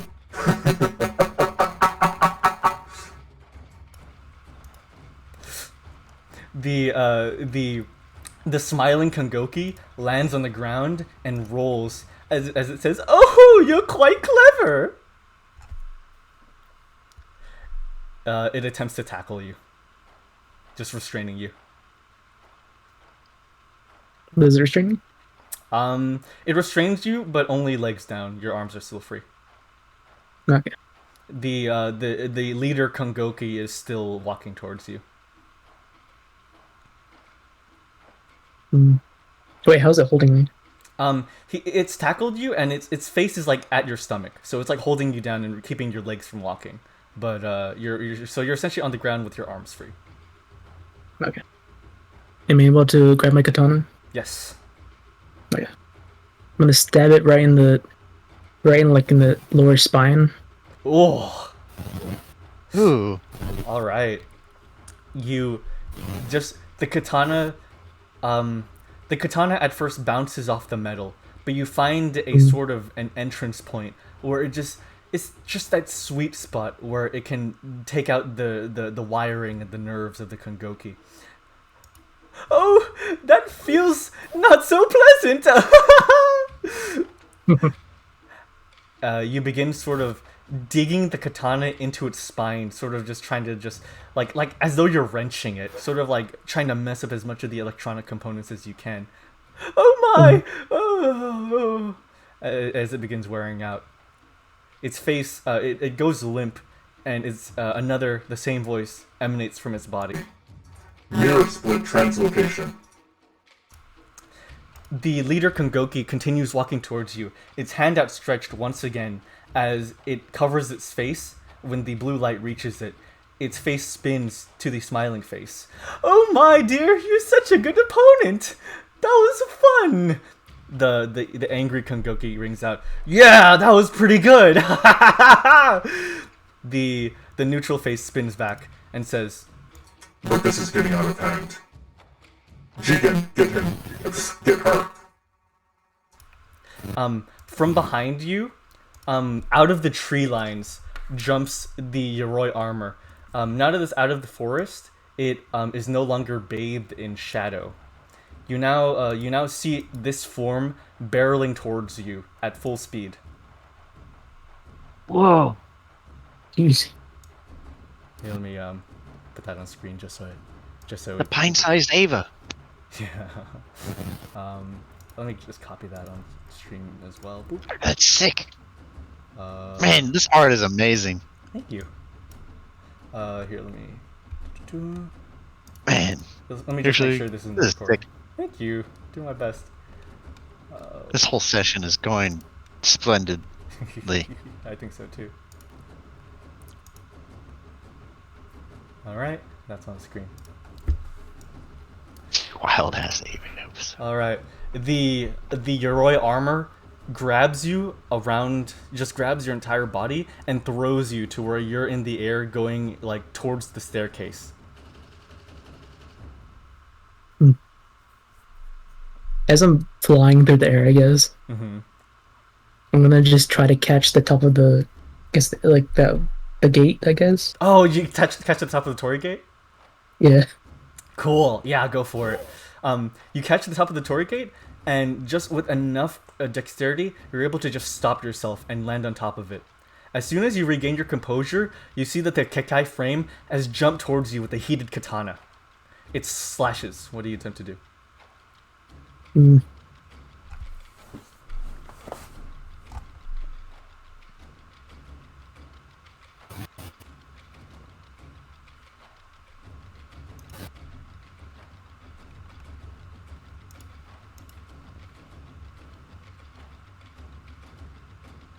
don't know. You want to just dodge? Might as well. Okay. You sort of jump off the torii gate. It slashes, the Kekai frame slashes down and divides the top of the torii gate in two. It lands in front of you as you land on some of the steps. It has essentially sort of like the higher ground right now, looking down upon you. Okay. In the, what'd you call it? The which one? The Kongoki or the Yoroi armor? Yoroi armor. Oh, what about the Yoroi armor? It's still in the back. It is still back where the building was. Okay. You hear it begin like stepping though. Okay. And but where's the other one? That's still like on top of the torii gate? The Kongoki has jumped down from the torii gate. Okay. It's like at the top of the steps. And then like a few feet below where it is. Mm-hmm. Yeah. Okay.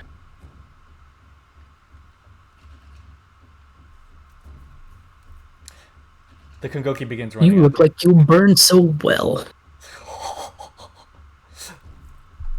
The Kongoki responds. You look like you can rot even better. It runs at you with its sword, and as it slashes down, it fakes you out. The slash stops, and its face turns to the angry one as its hand turns white again. It attempts to grab you. As he tries to grab me, I'm gonna pull out the flamethrower once again, and have him like grab the mouth. Oh. Okay. So his hand's just like inside the mouth. Oh my god. Okay. He I'm gonna attempts fire. he attempts to grab you, and his hand up to the forearm goes inside the mouth of the flamethrower. He I fire. Oh, you fire, and with an almost shriek coming from your weapon, the arm is melted clean off of the Kakai frame. The smiling face is switched to, and it says, "Oh, that was quite crafty of you," as its other arm goes towards you, with a spike preparing to be fired. You notice that the arm, since it is beginning to deploy the spike, the katana has been thrown into the air.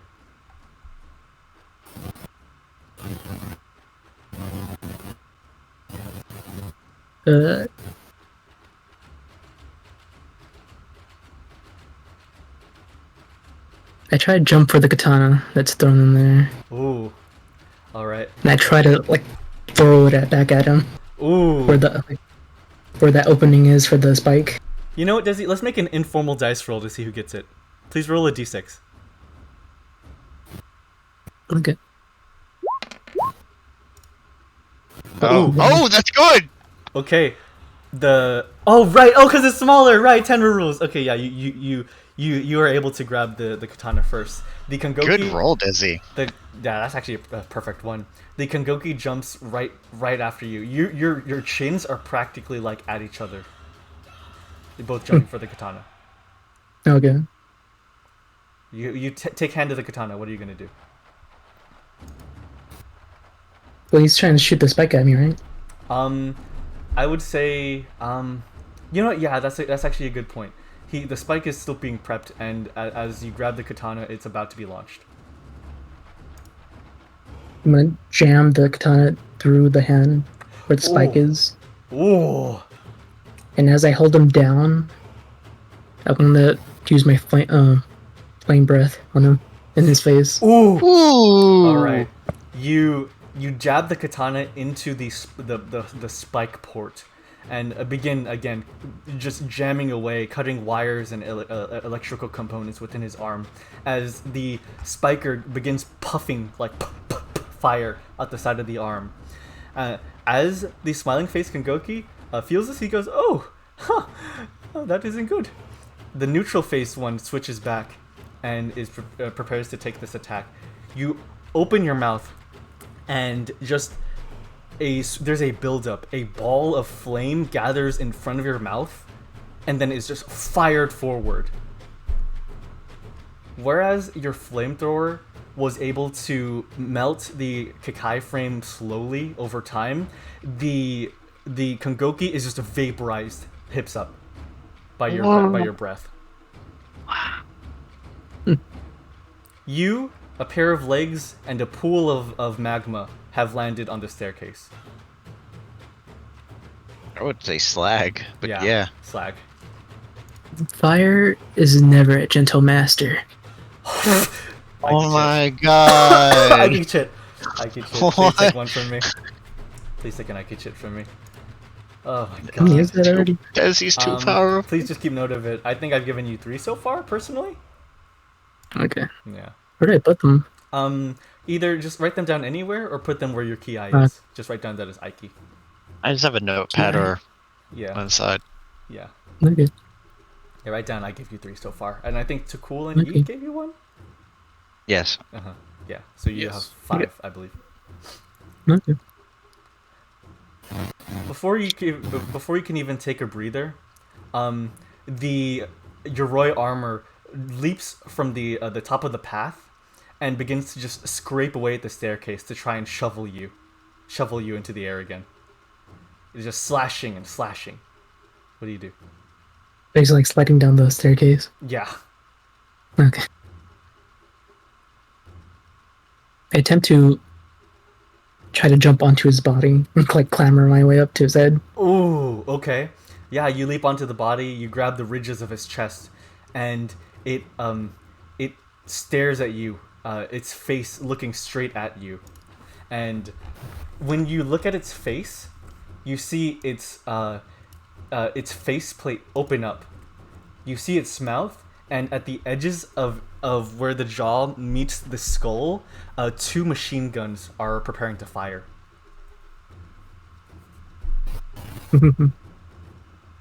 They sort of rev up like. The finest steel has to go to the hottest fire.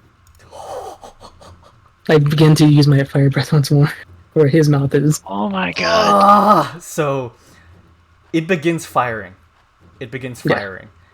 As the rounds exit the mouth, it goes, and the flame that is collecting at your mouth as you begin to just well up your fire breath. The bullets hit the ball of fire and plink off to the side, becoming like melted instantly. Plink, plink, plink, plink, plink, plink. And you hear them just on the staircase. They just land as little pools, like dots of yellow that eventually cool back to metal. Plink, plink, plink, plink, plink, plink.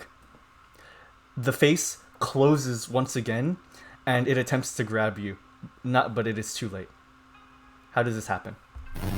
Oh. What? It attempts to grab you, but it is too late. What do you do? Okay. I try to dodge and I attempt to like go on top of his head. Oh, all right. You cartwheel up to like the top of his head. It is a flat platform. And I try to shove the flamethrower through its skull, like cap. Oh, through like the top of it? Yeah. Oh. So wait, so you're shooting the flamethrower and your fire breath into it at the same time? Yes. Oh my. I'll allow it. Yeah. Yeah, I'll allow it. Sorry, I'm doing a Yeah. Mercer. You stab the flamethrower into its mouth, the dragon's face looking as though it's attempting to devour it from the inside. You let out the flame from the spitter as well as from your mouth. It just one moment you're standing on a full Kongoki. I mean on a full Yoroi armor. And it goes and it goes, and from within the inside you hear shrieking for about a second from the inside. You hear shrieking from the inside for just a little bit, and then eventually the Kongoki gives way, and you begin sort of lowering in elevation. You're still standing on the platform, but you just begin lowering until just you essentially are just you surf down the a few more steps on the staircase, just only on the top of the head, and you find that the entire staircase has just been covered in molten metal that is slowly beginning to cool off, leaving only the cap of the skull on the Kongoki. You've created a small hill of what was once a Kongoki on the staircase to your shrine. And a Yoroi? Wow. Yeah, a Yoroi. Just Yoroi's worth of metal. Oh. Now that's beauty right there. God damn it. One more, Aki. Man. Time passes. Wow. And you kind of sit there serenely on the mountain as the metal begins cooling.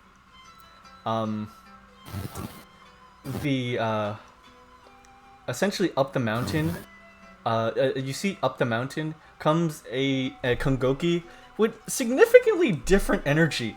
He's kind of running up the mountain like, oh, and he's much larger than the other Kongokis that you've seen. He's like, oh my god, why are all the steps so tall? And he's very blocky and very heavy, almost like the equivalent of a very muscular human in terms of physique. Yeah, it's if a Dom is walking and not gliding. That's actually a great way to imagine it. Yeah. The soldiers that made contact with you earlier, surface from your temple, and they begin coming down, walking around the pool of metal that just the pool of metal that you've created. They come back to you, and the Onmyoji is just shaking your hand like, thank you so much. How did you do all of this? Do what? This! He points at just the small hill of metal that you've created. Just quick thinking. Wow. We owe you our lives. The Onmyoji hands you he hands you good luck shiki papers. Thank you. And he bows. So do the Kongoki and the other human soldier.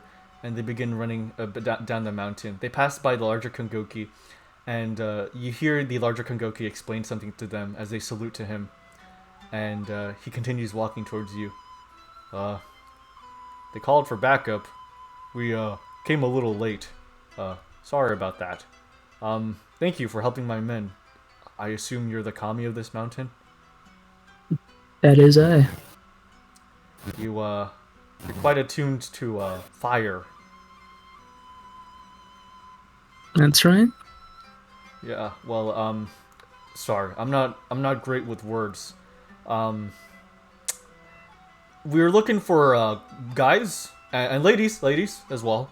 To help our soldiers. There's going to be a big fight going on in a little bit, and honestly, we're looking to seek out warriors of all shapes and all kinds to help us. Are you looking for money, a fate to be accomplished, something, anything? As long as I can burn anything, I'm good. Well, you're probably going to be fighting more of these guys. He points at the hill that you've created. That's good enough for me. Well, that was easier than I thought it would be. He kind of turns away from you, has his fingers on his chin. I'm actually quite proud of myself. I'm usually not good at talking. Anyways, right. So, good. Thank you for accepting. We're going to need to bring you to our base, but you know we can't really see. You can't really let you see where it is and stuff. Here, touch this. He holds out a sheeky paper. And I touch it. Wow, that was really easy. Okay. When you wake up, you'll be at the bed, and then you fall asleep. Okay. That ends Desi Zero. That was awesome. Jesus Christ, Desi, why did you go so hard? Why are all these zeros? Listen, that shit goes hard. I'm kind of hard. And Desi, what is it with you in making, in the most respectful terms, fuckable characters? oh my god. Oh, God. Our poor viewers. Oh man. Listen, this isn't my campaign. I can be horny here. That's actually a really great point. That's actually a really good point. I want to give you an Ike chit just to Yeet, but not his character. Oh man. Dude. Well, actually, here, let me prepare another page that I should have made a while ago. Wow. Oh, yeah, that was awesome. Okay, so next is there act. Let me just prepare this thing, real quick. No, we're done. No, we're not. Yeah. Don't try to duck out of this, mister. Damn it. Yeah, there's supposed to be more of us. I know that, like, there's supposed to be 4 of us, not including Yeet and their duo there. Hey, I'm just one person. You are one half of a person, and then the other half. It's just both halves are hot. Alright, neutral. Alrighty. Okay. I'll do my best. Okay. Oh wait, Takul's the guy with the hat! Yep. Woo, baby. Okay, here, let me control the music again. Where the hell is it? Oh, there it is. Okay. Oh boy.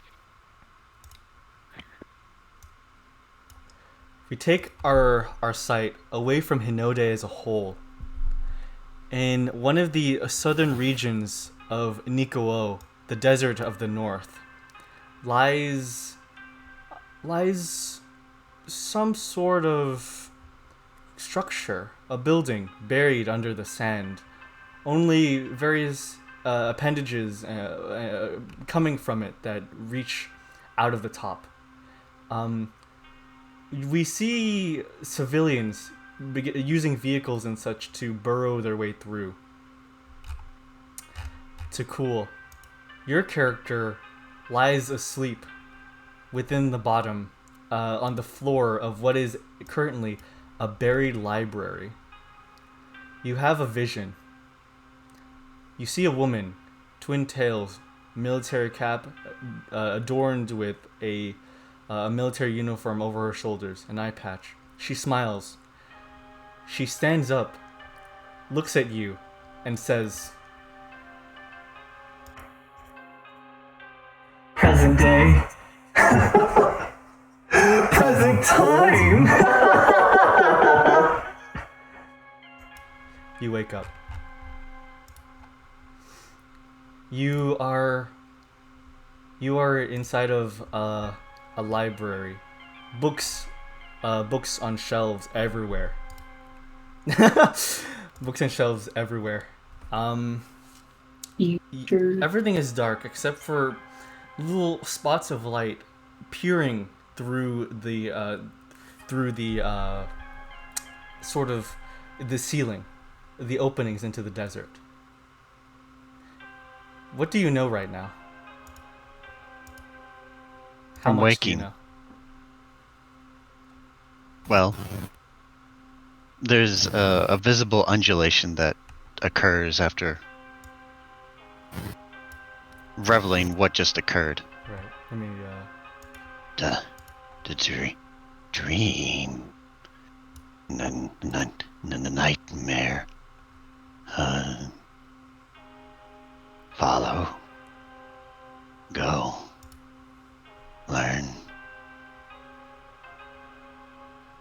And I start to scour. Book after book. It's just knowledge that you know, that you don't need, that you might need to know but aren't aware of. Book after book. Page after page. Contemplation. Residual.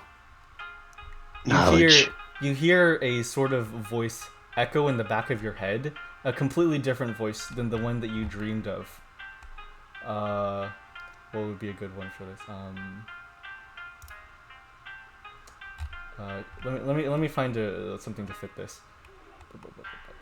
Indescribable languages. Characters. Unknown. Try all you might to escape my pull. It is futile. No knowledge will free you.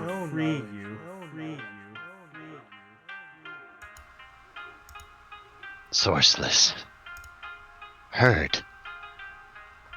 Where? Hour. More. You continue reading and reading, knowing nothing. Suddenly, from the far end of the library, you hear just a drilling noise that sort of pierces your senses.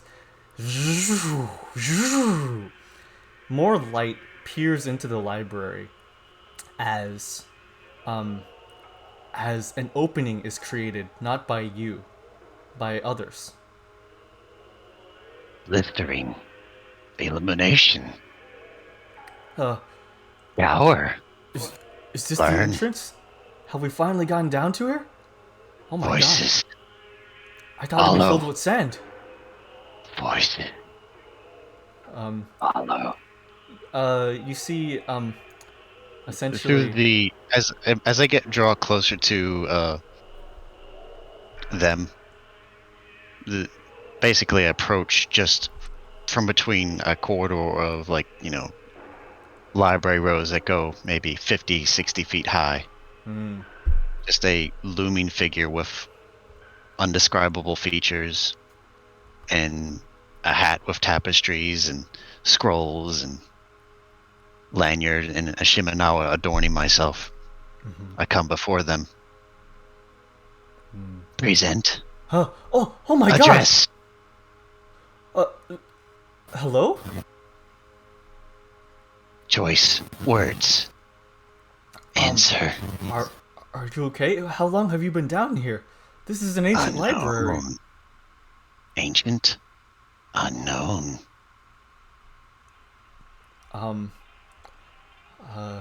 You. Huh? Knew. Me? Me. The...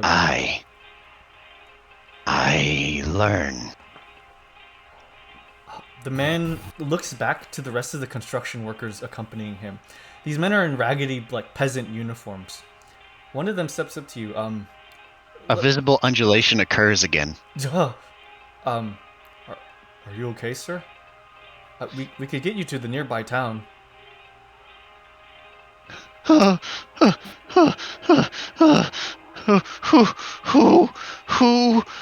who are you? What, sir? Wait. What? The man kind of steps back. Did his voice just change?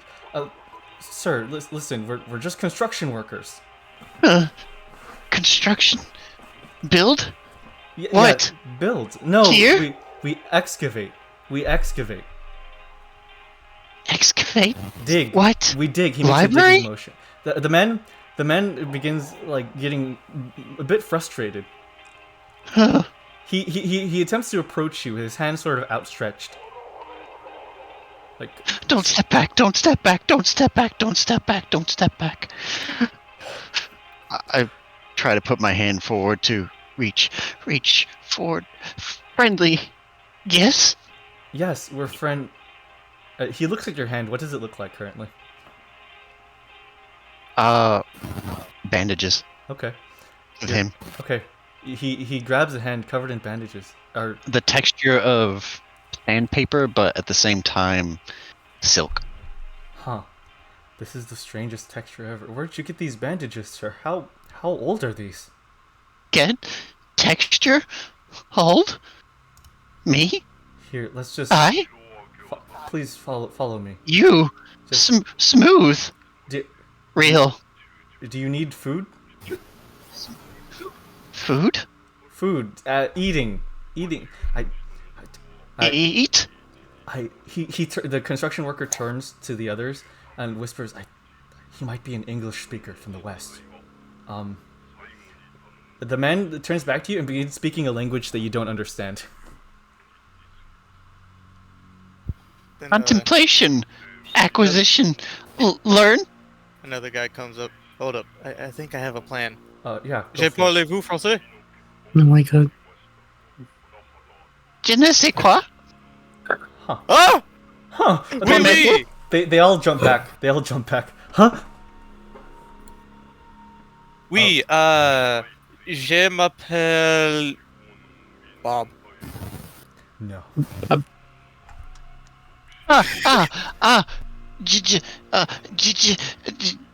Jinsei. Jinsei? Tu m'appelles Jinsei. Your name is Jinsei. Book.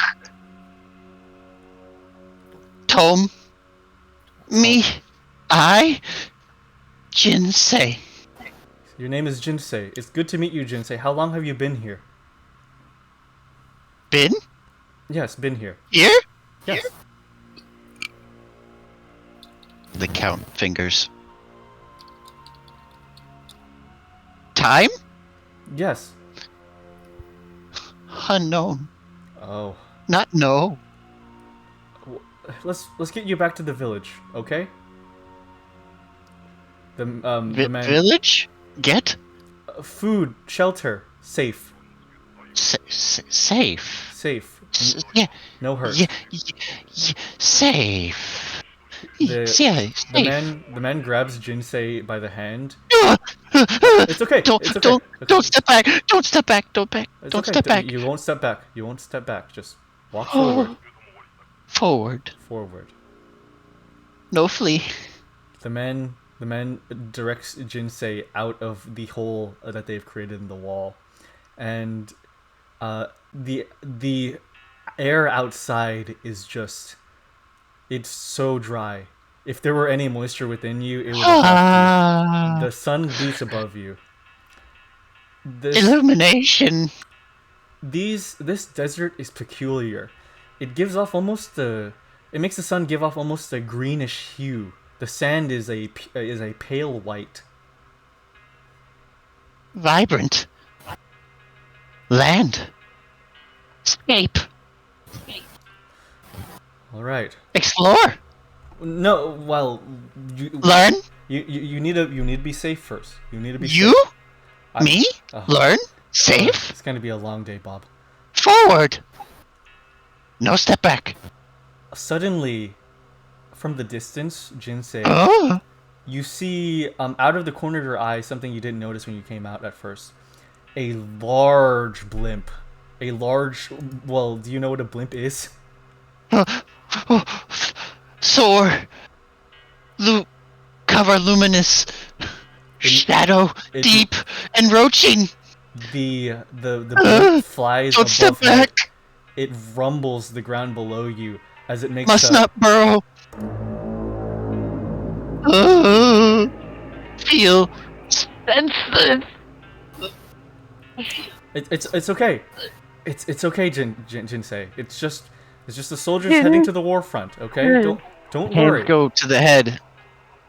Hands go to the head. The body starts to undulate and quiver. Reverse. Are you okay, Jinsei? Mister?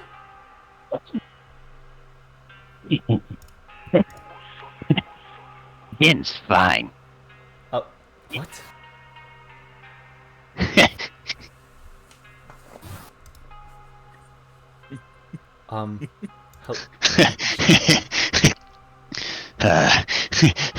Riches spoils knowledge. Learn. Riches spoils knowledge. Learn. All right, let's just the men for the next couple of hours are just slowly just taking you towards an incredibly nearby village that it was sort of like built around this underground library. Village. People. Ground. They take you to a police station where you see men in armor.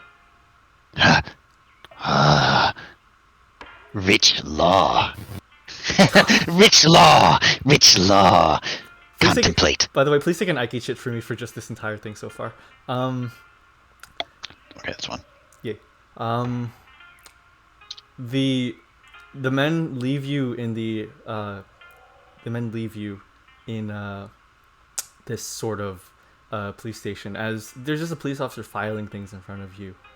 Out of nowhere, essentially he's just filing through paperwork, asking you very basic questions, and you just answer in your own way where he doesn't understand you, I assume.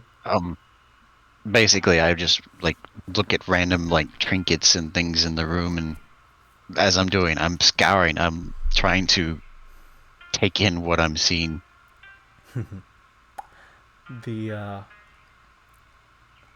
see, how do we do this? Riches. This place. Listen. I learn. Okay. You teach. You see the man stand up with a sort of communication device. I stand up in conjunction. Pleasantries. Present self. I'm an officer. Courtesy. Sit down. Please just sit down. No. He shakes your hand. I sit. Jin sit. Sit. The man begins ignoring you and is calling into a communication device. He says, he describes you, and over the call you can faintly hear, "Is it going to threaten the wall?" No, I don't think so. He's certainly strange, but I mean, I start analyzing and feeling on the seat. Texture. Yeah. As you feel the seat, Hard. the man turns Robust. back around and says, "He's different, though. He's different. He has a pressure about him. It's strange." Jin here speak. Huh? Talk of Jin, you do. I start to loom over, and I grow eerily tall and loom over both of them. My body elongated twice as it was before.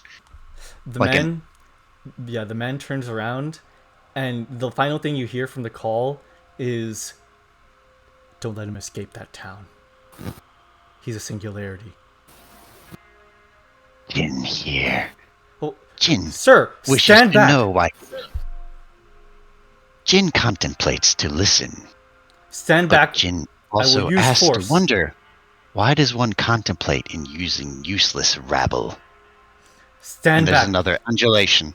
The man, the final straw being pulled, the man pulls out a tanto and slashes you across the chest. As I'm being slashed, another aversion occurs. What are you? I'm afraid I can't give you that information. The man pushes a lever on his desk, and a small alarm rings out at the police corner, and a bunch more police officers begin rounding about you. Surrounded I have been. I'll think on this. There won't be any thinking, bub. The man runs in to stab you, and the other men just begin slashing away at you. A room full of people. Yeah, just a room full of people begin like one stabs you, one just begins trying to slash away at you, like whatever form is there. Okay. As they strike the form, the cloak and everything underneath becomes unveiled, when basically a shroud of don't unveil it yet. Basically of tapestries, fabrics.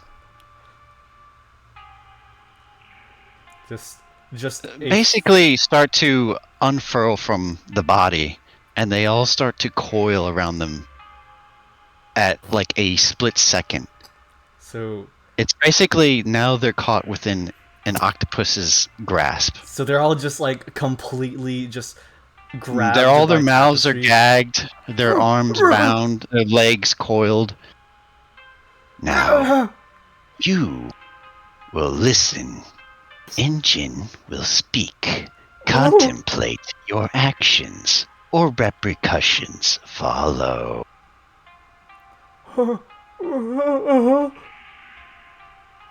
Jin will unbound. One shall speak, and one shall listen.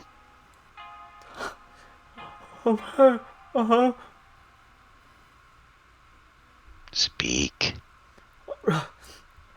What do you want to know? What are you? Jin say, care, does not know, nor will provide information, for such is advice.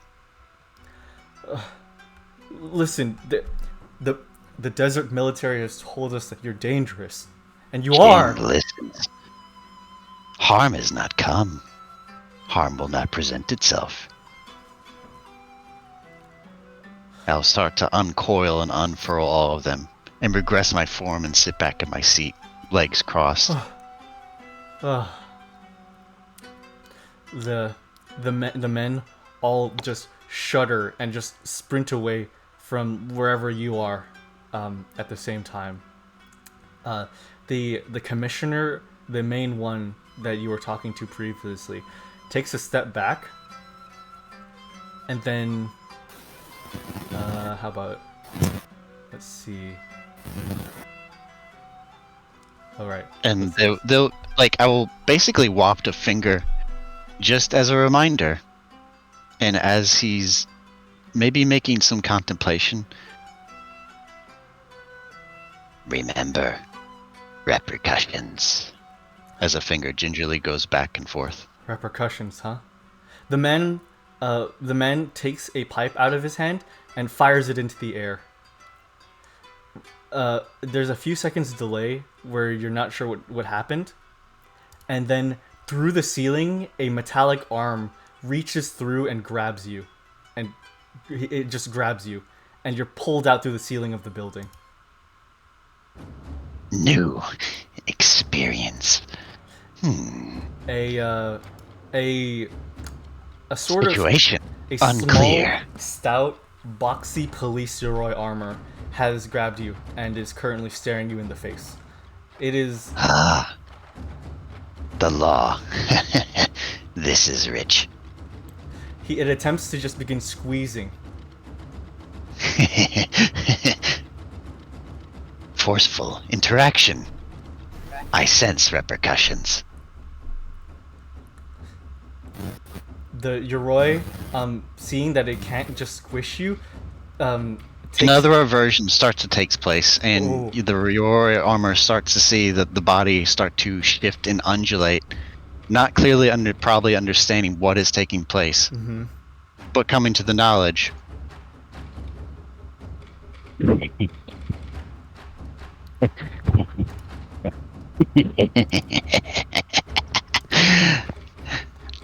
I'm gonna help you.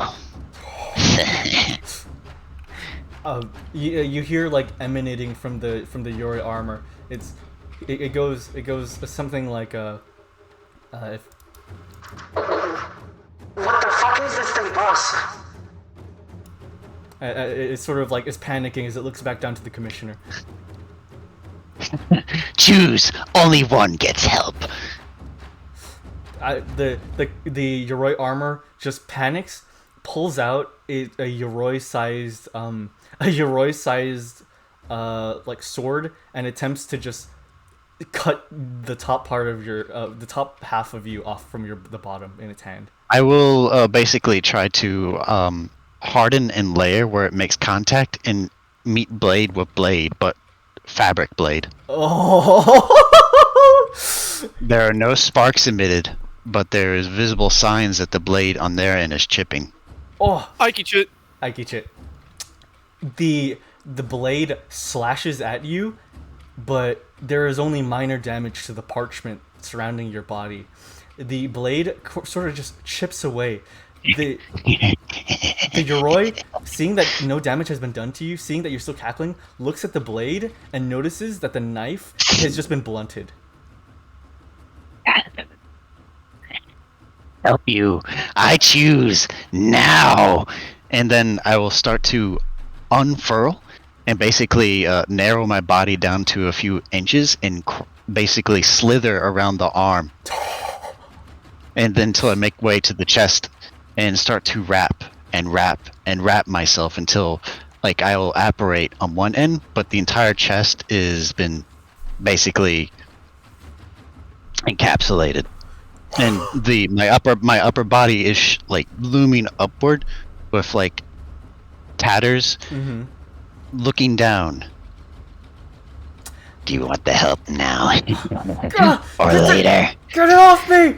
I'll put my arms forward and then put them down on the ground, and then parts of the chest that I had furled around, the legs or the leg segments of where I unfurled will reach the ground, and basically they'll start to split and to go into tiny little talismans and scrolls that just dot the ground until they form an area of around maybe 30 feet in radius, with the Yoroi in the center. You're about to learn dynamics. You're essentially holding down the Yoroi right now, I assume. Like your body is sort of like around a Yoroi. Yeah, basically my arms have furled around the chest, and they start to furl around the arms, and then where I can basically stretch to my limit, I'm going to put them onto, like, the rest of my hands will try to reach the ground, and with an unnaturalness, flex themselves to be like coils. Okay, cool. And I will begin to undulate the ground being manipulated by the scrolls earlier. So you're just vibrating the sand underneath? The sand and the paper that is now covering the ground the Yoroi is standing on. Squeeze. But you learn. The Yoroi just begins sinking into the sand. Oh no, they're not sinking, they're bouncing. Oh god, that's worse. Oh my god. And then I will take my hands and coil them up to their max limit. Yeah. And with tensile strength, I will use them to propel myself into the air, carrying the Yoroi. And I will do a spirit suplex on him. What the hell is a spirit suplex? So basically, I'm going to go into the air and suplex them back into the ground using the bounciness of a trampoline from my body and then the ground. How And did you mechanically set this up? Oh my god. You did. Oh my god. Shit, I'll allow it. Just. and I will hurl him with my body into the air at max velocity and use terminal velocity to propel them back into the earth, cradling them into what may or may not be their end. You manage to get the Yoroi up into the air and just begin propelling it back down towards the ground. The Yoroi pilot is screaming like. Do you contemplate fear? Oh, I Jesus! I could shit. The Yoroi armor just lands head first into what is essentially a hardened sand rock. At first, the first portion of the Yoroi burrows into the sand, but as more and more goes in, it begins crumpling under its weight. Another undulation occurs. The last one. What is this? All right. So this one. Okay. So oh my god! I just realized what you just said. Oh my god. Okay, I can shit. Okay. Ooh. So you have essentially distributed your form across this Yoroi. Before you can gather yourself together, another Yoroi pops up from around the corner a good distance away with a Yoroi revolver in hand. As it aims at your body and as it's about to fire, out from the sand of a building on the corner comes a large tank that just bursts into the Kongoki. It rivals the Kongoki in its size. The Yoroi? Yeah, of the Yoroi. So just a large tank burrows out of the ground and just rams into the police Yoroi. It actually outsizes the Yoroi by a lot. The police Yoroi is bashed to the side. Is it the Hildorf? Here, let me. I'll send the visual stimulus of it. It's the Hildorf. I love this character. What the fuck? Here's what the tank looks like. But, however, if the Yoroi pilot is still alive, like the one they that start to, yeah, they start to see the tatters and pieces come back together from the earth and sand, and they'll see the unhuman visage that has been presented beneath the cloak, cowl, and the hat before them. The true form. Alrighty. So you're saying the pilot is getting out of the Yoroi? The true pilot and the group and the party, well, everybody who's in Roll20 will now see what so Jin is. The pilot is just crawls out of the Yoroi, beholding your form. Him and the other officers are frozen in shock at what you look like, your appearance.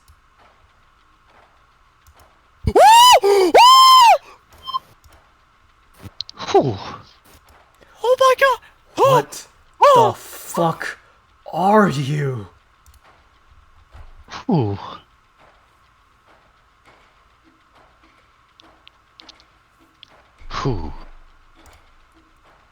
Say something!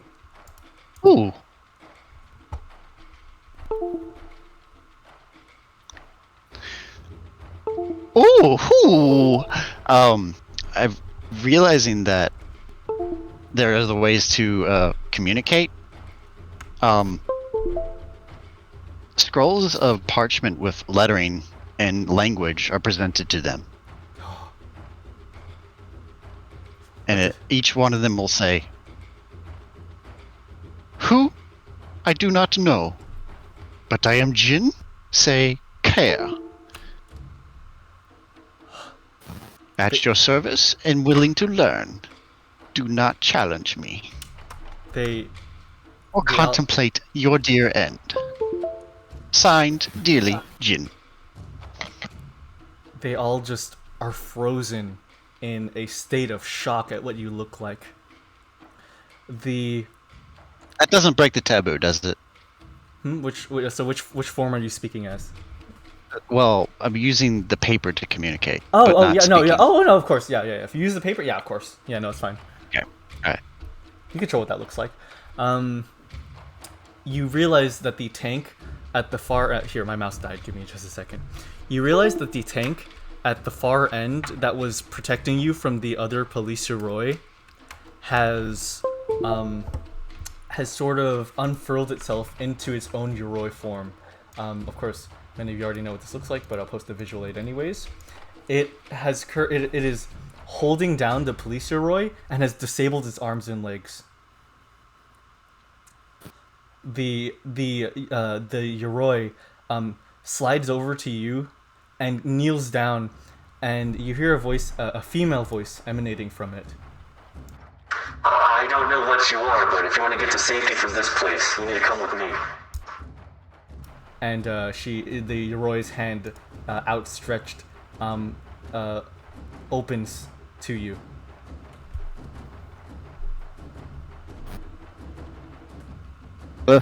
Whew. And I'll reach for it and firmly grasp it. Firmly grasp it. You stand upon the hand as the foot sort of retracts up to the knee, and the tread carries you and the Yoroi across the sand to a far away place. You don't know how long you've traveled. It feels like a few hours, if you have a sense of time. An undulation does occur again, reverting back to first. That was quite a show, but I saw that you didn't kill that pilot.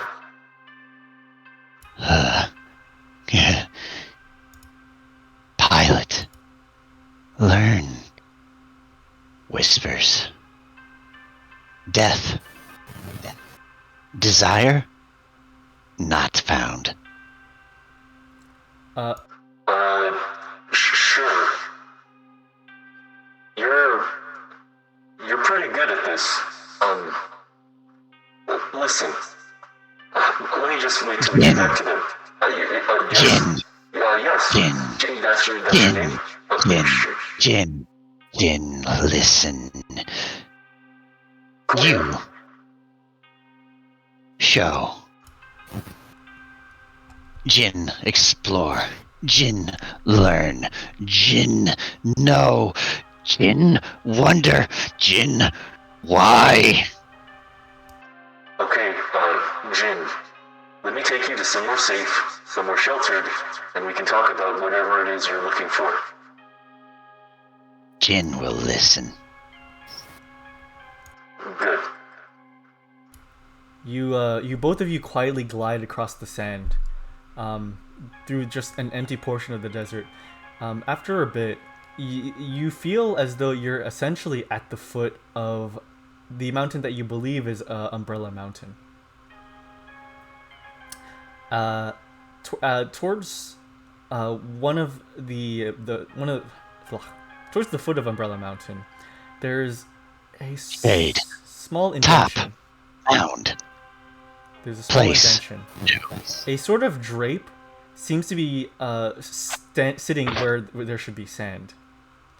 The Yoroi opens the drape to reveal a metal door. It places its hand on the door as the door begins sort of glowing. It opens, and the Yoroi slips inside, the drape falling above head once more, and the door closing. You find yourself in a very small hangar.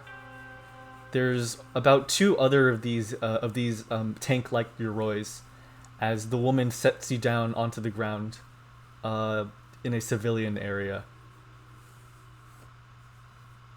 Just. Law? Just. Unjust. Not law. Peacekeepers. Peace. Keeper. Not law. The Yoroi opens up and goes into its resting form A very large, very tall woman jumps out of it.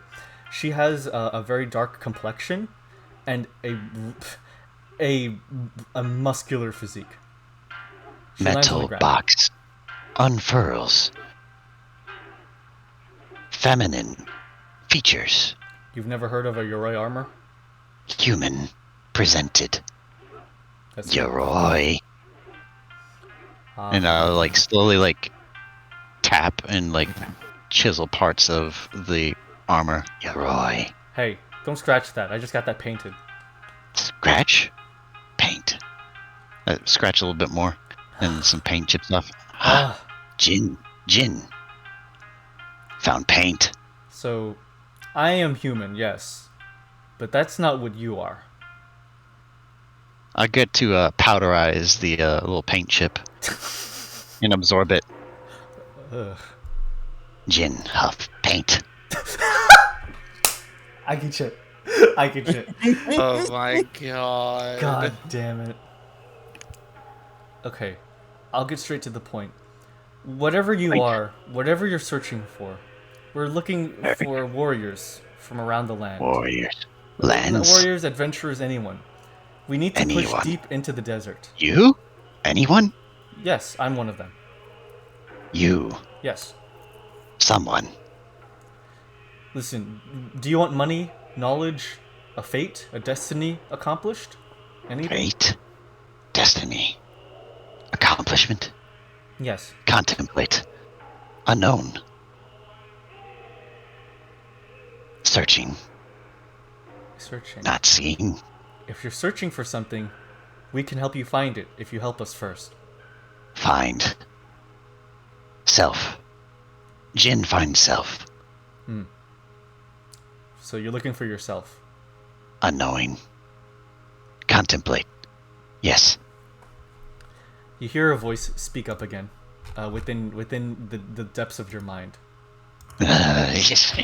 No one can help. No one can help. No one. Not even the military. Not even the military. Not humans. Not humans. Not. You'll always be helpless. You'll always be helpless. You'll always be helpless. You'll always be helpless. Jin, helpless. Military. Humans can't help. Helpless. Jin, helpless. Jin. Are you okay? Slam my dense fist into the Yoroi, denting and bulging and probably breaking part of the hinges into the leg joint. Oh, come on. Okay, pull yourself together. Literally. Jin, oh my pull. God. And I'll furl myself in closer and relax myself. She notices you lose about 2 inches of height. Oh, wow, you pulled yourself together. Anyways, look, we can help you. Incense. Term. Yes. Comedy. Don't worry about it. Comedy. Hilarious. Do you want our help or not? Jin. Help. Okay. Jin, help? Yes. And come with us Jin, to her help. base. She takes a shiki paper out of her holster, and Jin, no. Jin, unknown. Jin, unknown. Jin, question. we need to bring you to our base where we'll brief you. Once you're there, Bring? you can choose once more whether or not you want to come with us. Scour. Soar. Glide. Jin. Lands. Yes, you'll be sent on many explorations and adventures. Explore. Learn. Acquisition. Yes. Ponder. Supposition. Learn. Contemplate. Acknowledge. Agreed. All right. Jin agrees. She offers her hand out towards you, with the shiki paper within it. Female. Submit. Jin does. She nods. You take her hand. Jin takes the hand. Jin And blacks eats out. it. I'm kidding. I'm kidding. I'm kidding. Yeah. I'm kidding. Jin blacks out. All of you, collectively. Let me make sure I have all this.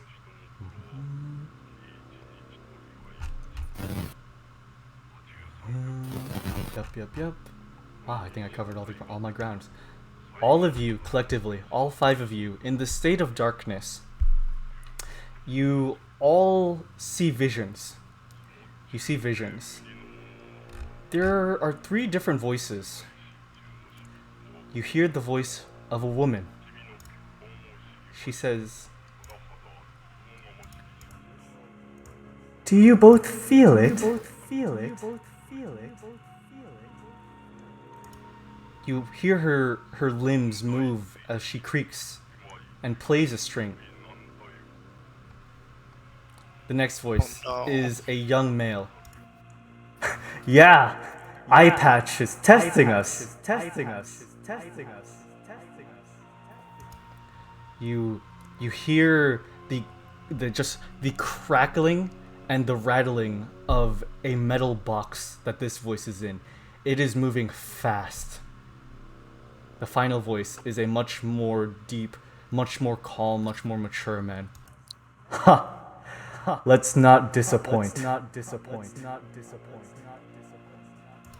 And in this final voice, you don't hear anything, just a silence, aside from the flow of pure energy. They all say at the same time, "Then it is time to write a haiku together again." The vision fades to one more view of the woman in the eye patch. She sits, addressing all of you now.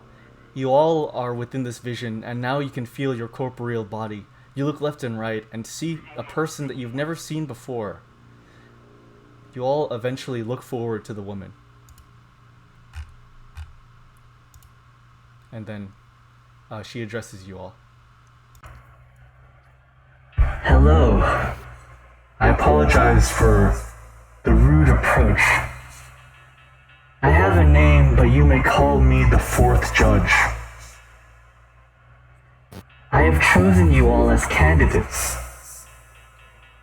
Will your justice be the one that proves itself worthy of change in the end? Or will you fizzle away like so many people have?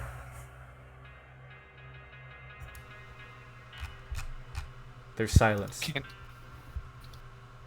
Is this still in like the dreamscape? This is still in the dreamscape. Okay. Unable to speak? You can speak if you want. Yeah, who are you? Why? You're saying we? Are you speaking to just? Are you speaking to just me and Giri here, or? All of you. All 4 of you.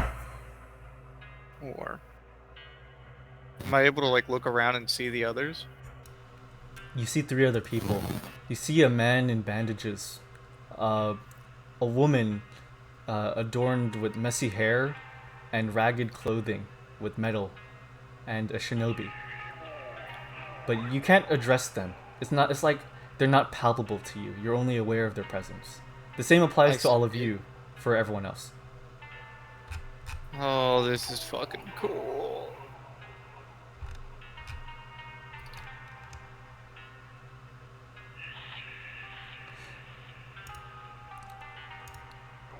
Oh, yeah, I don't have anything to say.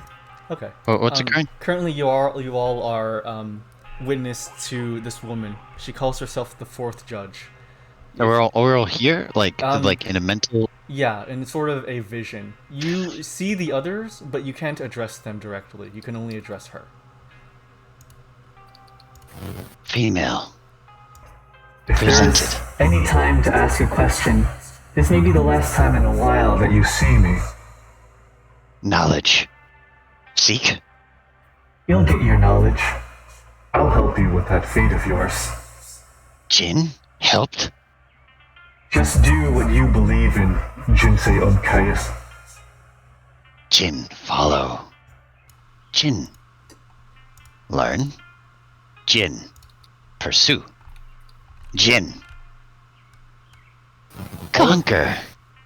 With these final words, Jin, she fades away, and all of you in the vision see the bandaged man form fade away. Does anyone else have a question? Yeah. Am I gonna be able to figure out who did me in? Oh, that won't be a problem. Just follow your face. Go upon your instinct. Do what you think is right. Easy enough. Okay, I'm satisfied. She fades away, and all of you see the man with half of a soul fade into the distance. Did Ibag set me up? No. Good, I'm not in hell. You can trust her, though she was telling the truth when she said that she wanted to die, at least partially. She fades away from your view, and you fade away from the dream. You're the last one left, Jiu. You're alone in this dreamscape with the woman. Do you have anything to say or ask?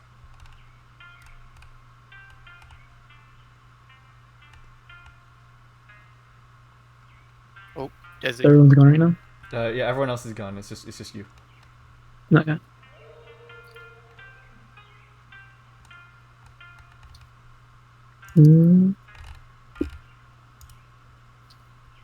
Is my family still alive?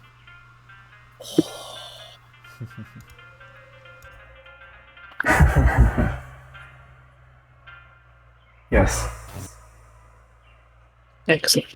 It depends on your definition of family, though.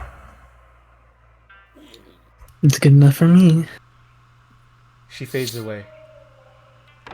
And you all...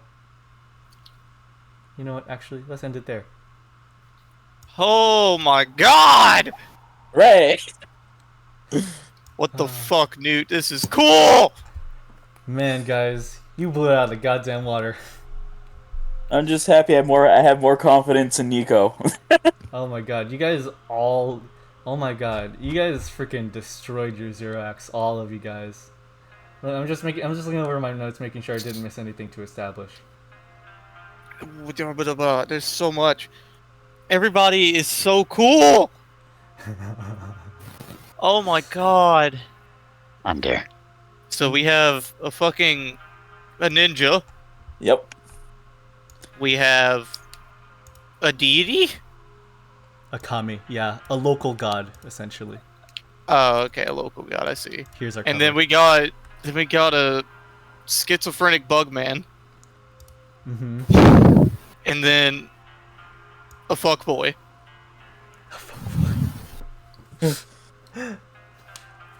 Maybe? To be honest, I immediately look at that and just go, brobot and sysbot. Oh my god. To be fair, one's made of wood, one's made of metal. Yep, and they're still bots. So brobot and sysbot. Man, the mirror split translocation neutral, man. Sick. It's canonical now. Oh, yeah. Denture chip. The second that you brought the idea up, I was like, okay, it's canon now. You think I was gonna uncanonize it? I mean, they did go back to a factory, so I have a feeling they've replicated themselves. Oh man, that's kind of sick.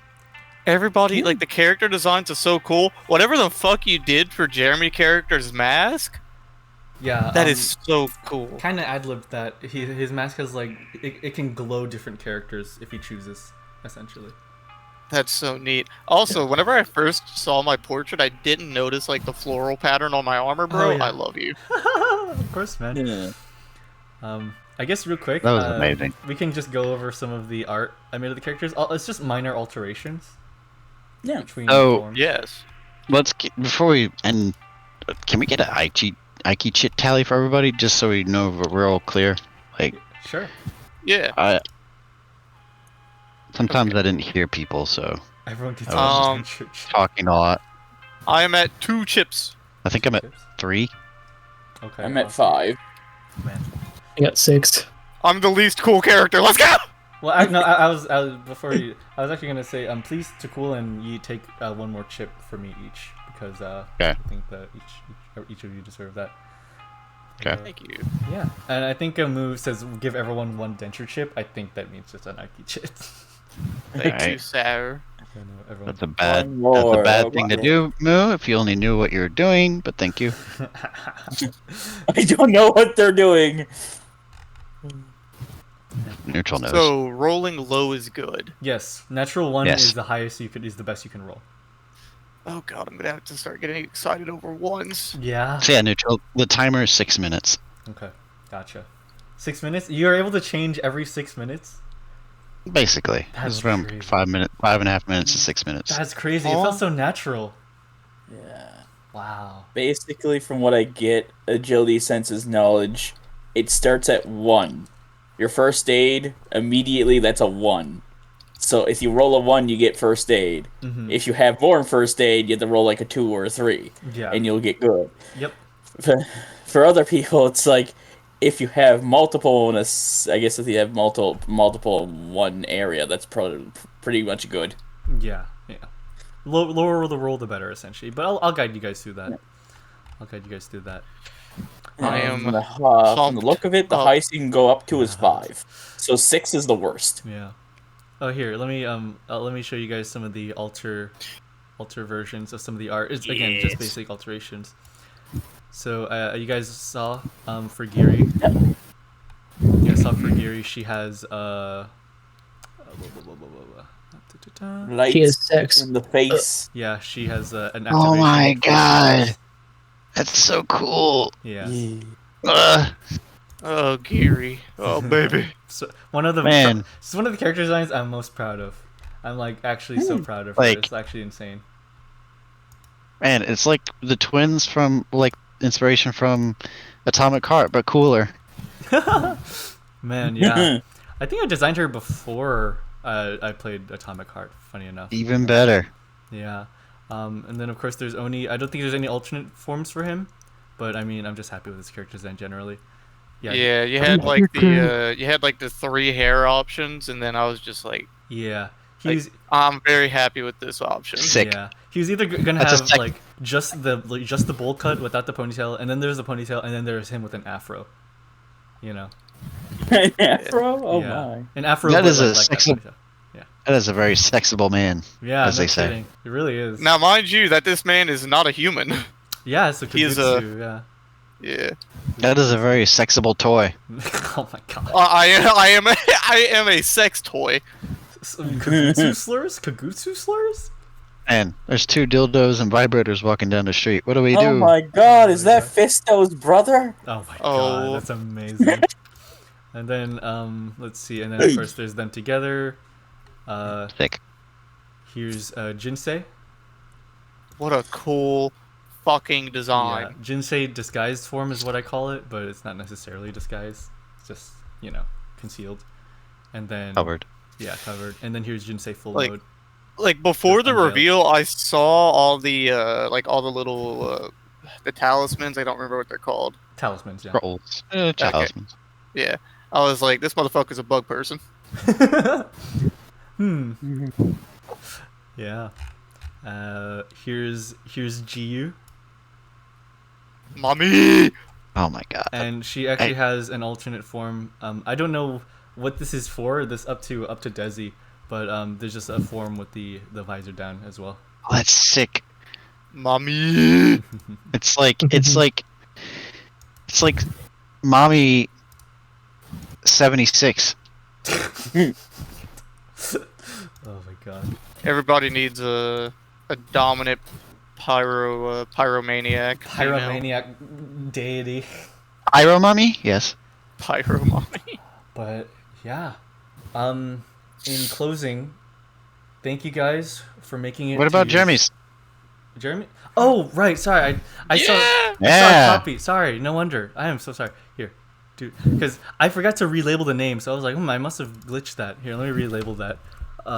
That would be it would be What a just boy. What a just absolutely grounded and pleasant character. Like, yeah, he's just Jeremy, that was so fun. Yeah, he's just like, oh man, it's just the just like no big like quirk or anything. He's just enjoyable character to observe. Yeah. Yeah. The fucking shurikens. Oh man. Yeah, basically, from the look of it, it reminds me of Soul Eater. He does. Oh my god, yeah, it does. I mean, I saw the design on the shuriken and I immediately thought of is it Tom from God of High School? Oh. Yeah. It reminds me of something else that I can't say because I don't think Neutral's seen it, but some of you might have. Mm-hmm. We probably have. Yeah, I won't say what. I believe the only other alt version this has is no. Okay. Oh, I didn't add it yet. Here I'll just put it right here. So I do have the pictures of it. Yeah. The only other alt version is the one without the veil. Oh shit! Okay. Yeah. That's really all. And I guess the one without the lights on it. Oh as yeah, well as there's one where it's like a solid mask essentially. I'll add Right. that too. Neat. Yeah. Here, I'll upload that real quick. All the boy ninjas, no Kunoichi. Yeah, we don't have any. Well, I mean, to be fair, the faction that they worked for in campaign 1 was entirely Kunoichi. So, Yeah. neutral question. What's up? In in lore things, I have beef with the North. Should it be the South? No, you have beef with the South. Oh, because on my character sheet it said North. They will rise again. Then change that to South. Sorry. Yeah. They will rise again. The South will rise again. Oh my god. God damn it. Alright, back. There we are. But yeah. I really appreciate you all making it to all your guys' Zero acts. You guys freaking blew it out of the water. Before I end this, let me just scroll through some of the reactions real quick because I really need to get like the Discord chat thing on this as well. Freaking hell, that was so cool. Thank you. Oh, thank you so much. Yeah, the entire time, dude, she's been texting me, ranting about. She's like, he's so detailed. Thank you. Thank you so much. I hope so. I'm just getting over my stuttering issue. Just to ask, this was being recorded, right? Yes, like, of course. It's so good. Of course, yeah. No, I'm sorry. Like I don't even. My mind blurred over the fact that we might have started recording, and it's like, man, we just had fun doing Zero acts and didn't even record that. Shame. Yeah. No. How to make new characters and record it for once. 3 hours and 12 minutes. It says right here. It's been recording. Shit. Yeah, we went. Here, let me. Oh, I'm gonna regret that tomorrow. Oh, actually, let me real quick before we end. Let me scrunch up a reference for the people that contacted you all. So first was okay. So you know how you were approached by like a specific woman, like a soldier that. Yeah, documents. Here we go. My person was Mugen. No, Mugen was Mugen was the entertainer. The guy that approached you was a different person. Oh yeah, Mugen's the G. Yeah. Mugen is wicked. Crap, I don't have my images scanned for this character, so I'll have to use an old image. Crap, these are super old images. I'm trying to remember if I have any new ones. Okay, you know what, here. Desi, the guy that you were approached by, looked like this. He looked like this. He was a very thick-set Kangoki that looked like this. Jeremy, you were approached by a female soldier in a lab coat that looked like this.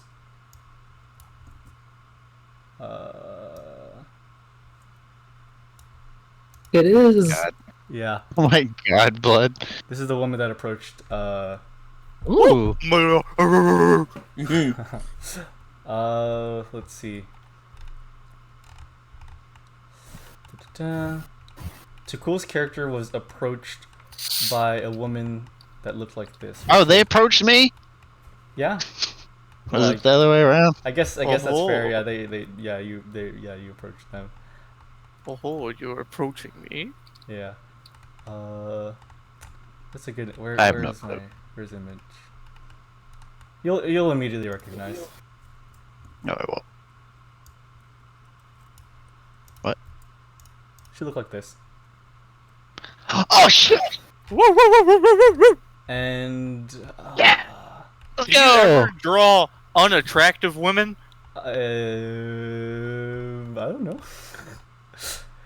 I have not seen I it. love the white group. I love the white group. I love the white group. I love the white group. I love the white group. But they're gray. I love the white group. I love the not white group. I'm trying to find the best picture I have of the Alright, character. it's the white hats and such threw me Oh, that's off. fair. That's fair. I love Ash. I love Ash. I love Ash. I'm very glad. I almost broke her toy. I kind of broke her toy. So the character that approached Yeet's character, I haven't drawn him recently. Forgive this older art. Oh, no worries. He looks something like this. I haven't drawn him recently, but I drew him a lot when I did. This is probably the.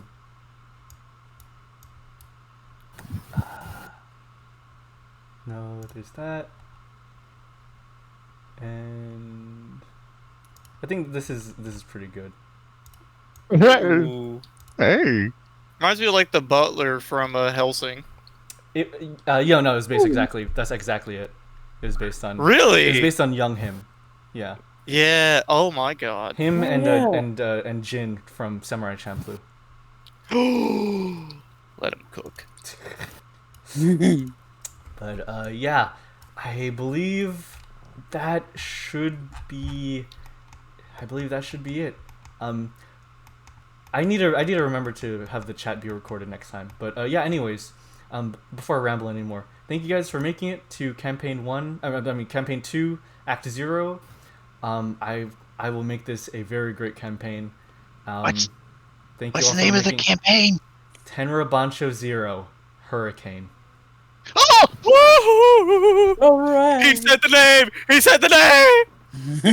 Title drop. Title drop. Dun, dun, dun, dun, dun. I said it earlier, but you guys might have missed it. But yeah, you said campaign 3 Hurricane. Campaign 3 Hurricane. Oh yeah, my bad. Tenra Bansho Zero. Campaign 2 Hurricane. Thank you. Okay, can we use Fistful of Fist for or Fistful of Feuds for campaign 3? Sure. Yeah. Sick. Exactly, Desi. If not that, then the 4th one definitely. Oh my Desi, god. I hope you like talking. That was amazing, guys. Thank y'all. What? I'll You are a hot woman next to my character. You are not safe. Oh, man. Okay. I'm in danger. Well, I don't think you're safe either. Good. You're made of wood. You're made of wood. You sure that's a good idea? Mr. Hey, bro, look, listen, call me Finn from Adventure Time, dog. Your dick Oh my about God. to be charcoal, buddy. Oh god. all right, my friends. Well, we'll wrap it up. Any last words? 10, 9, Neutral my goat, Moonchala. 8, 7, 6, Pursue. 5, Fight. 4, Learn. 3, We'll see everyone once 2, again. 1. Win. With your teeth. Tenra. Tenra Bansho Bansho Zero. Hurricane. Hurricane.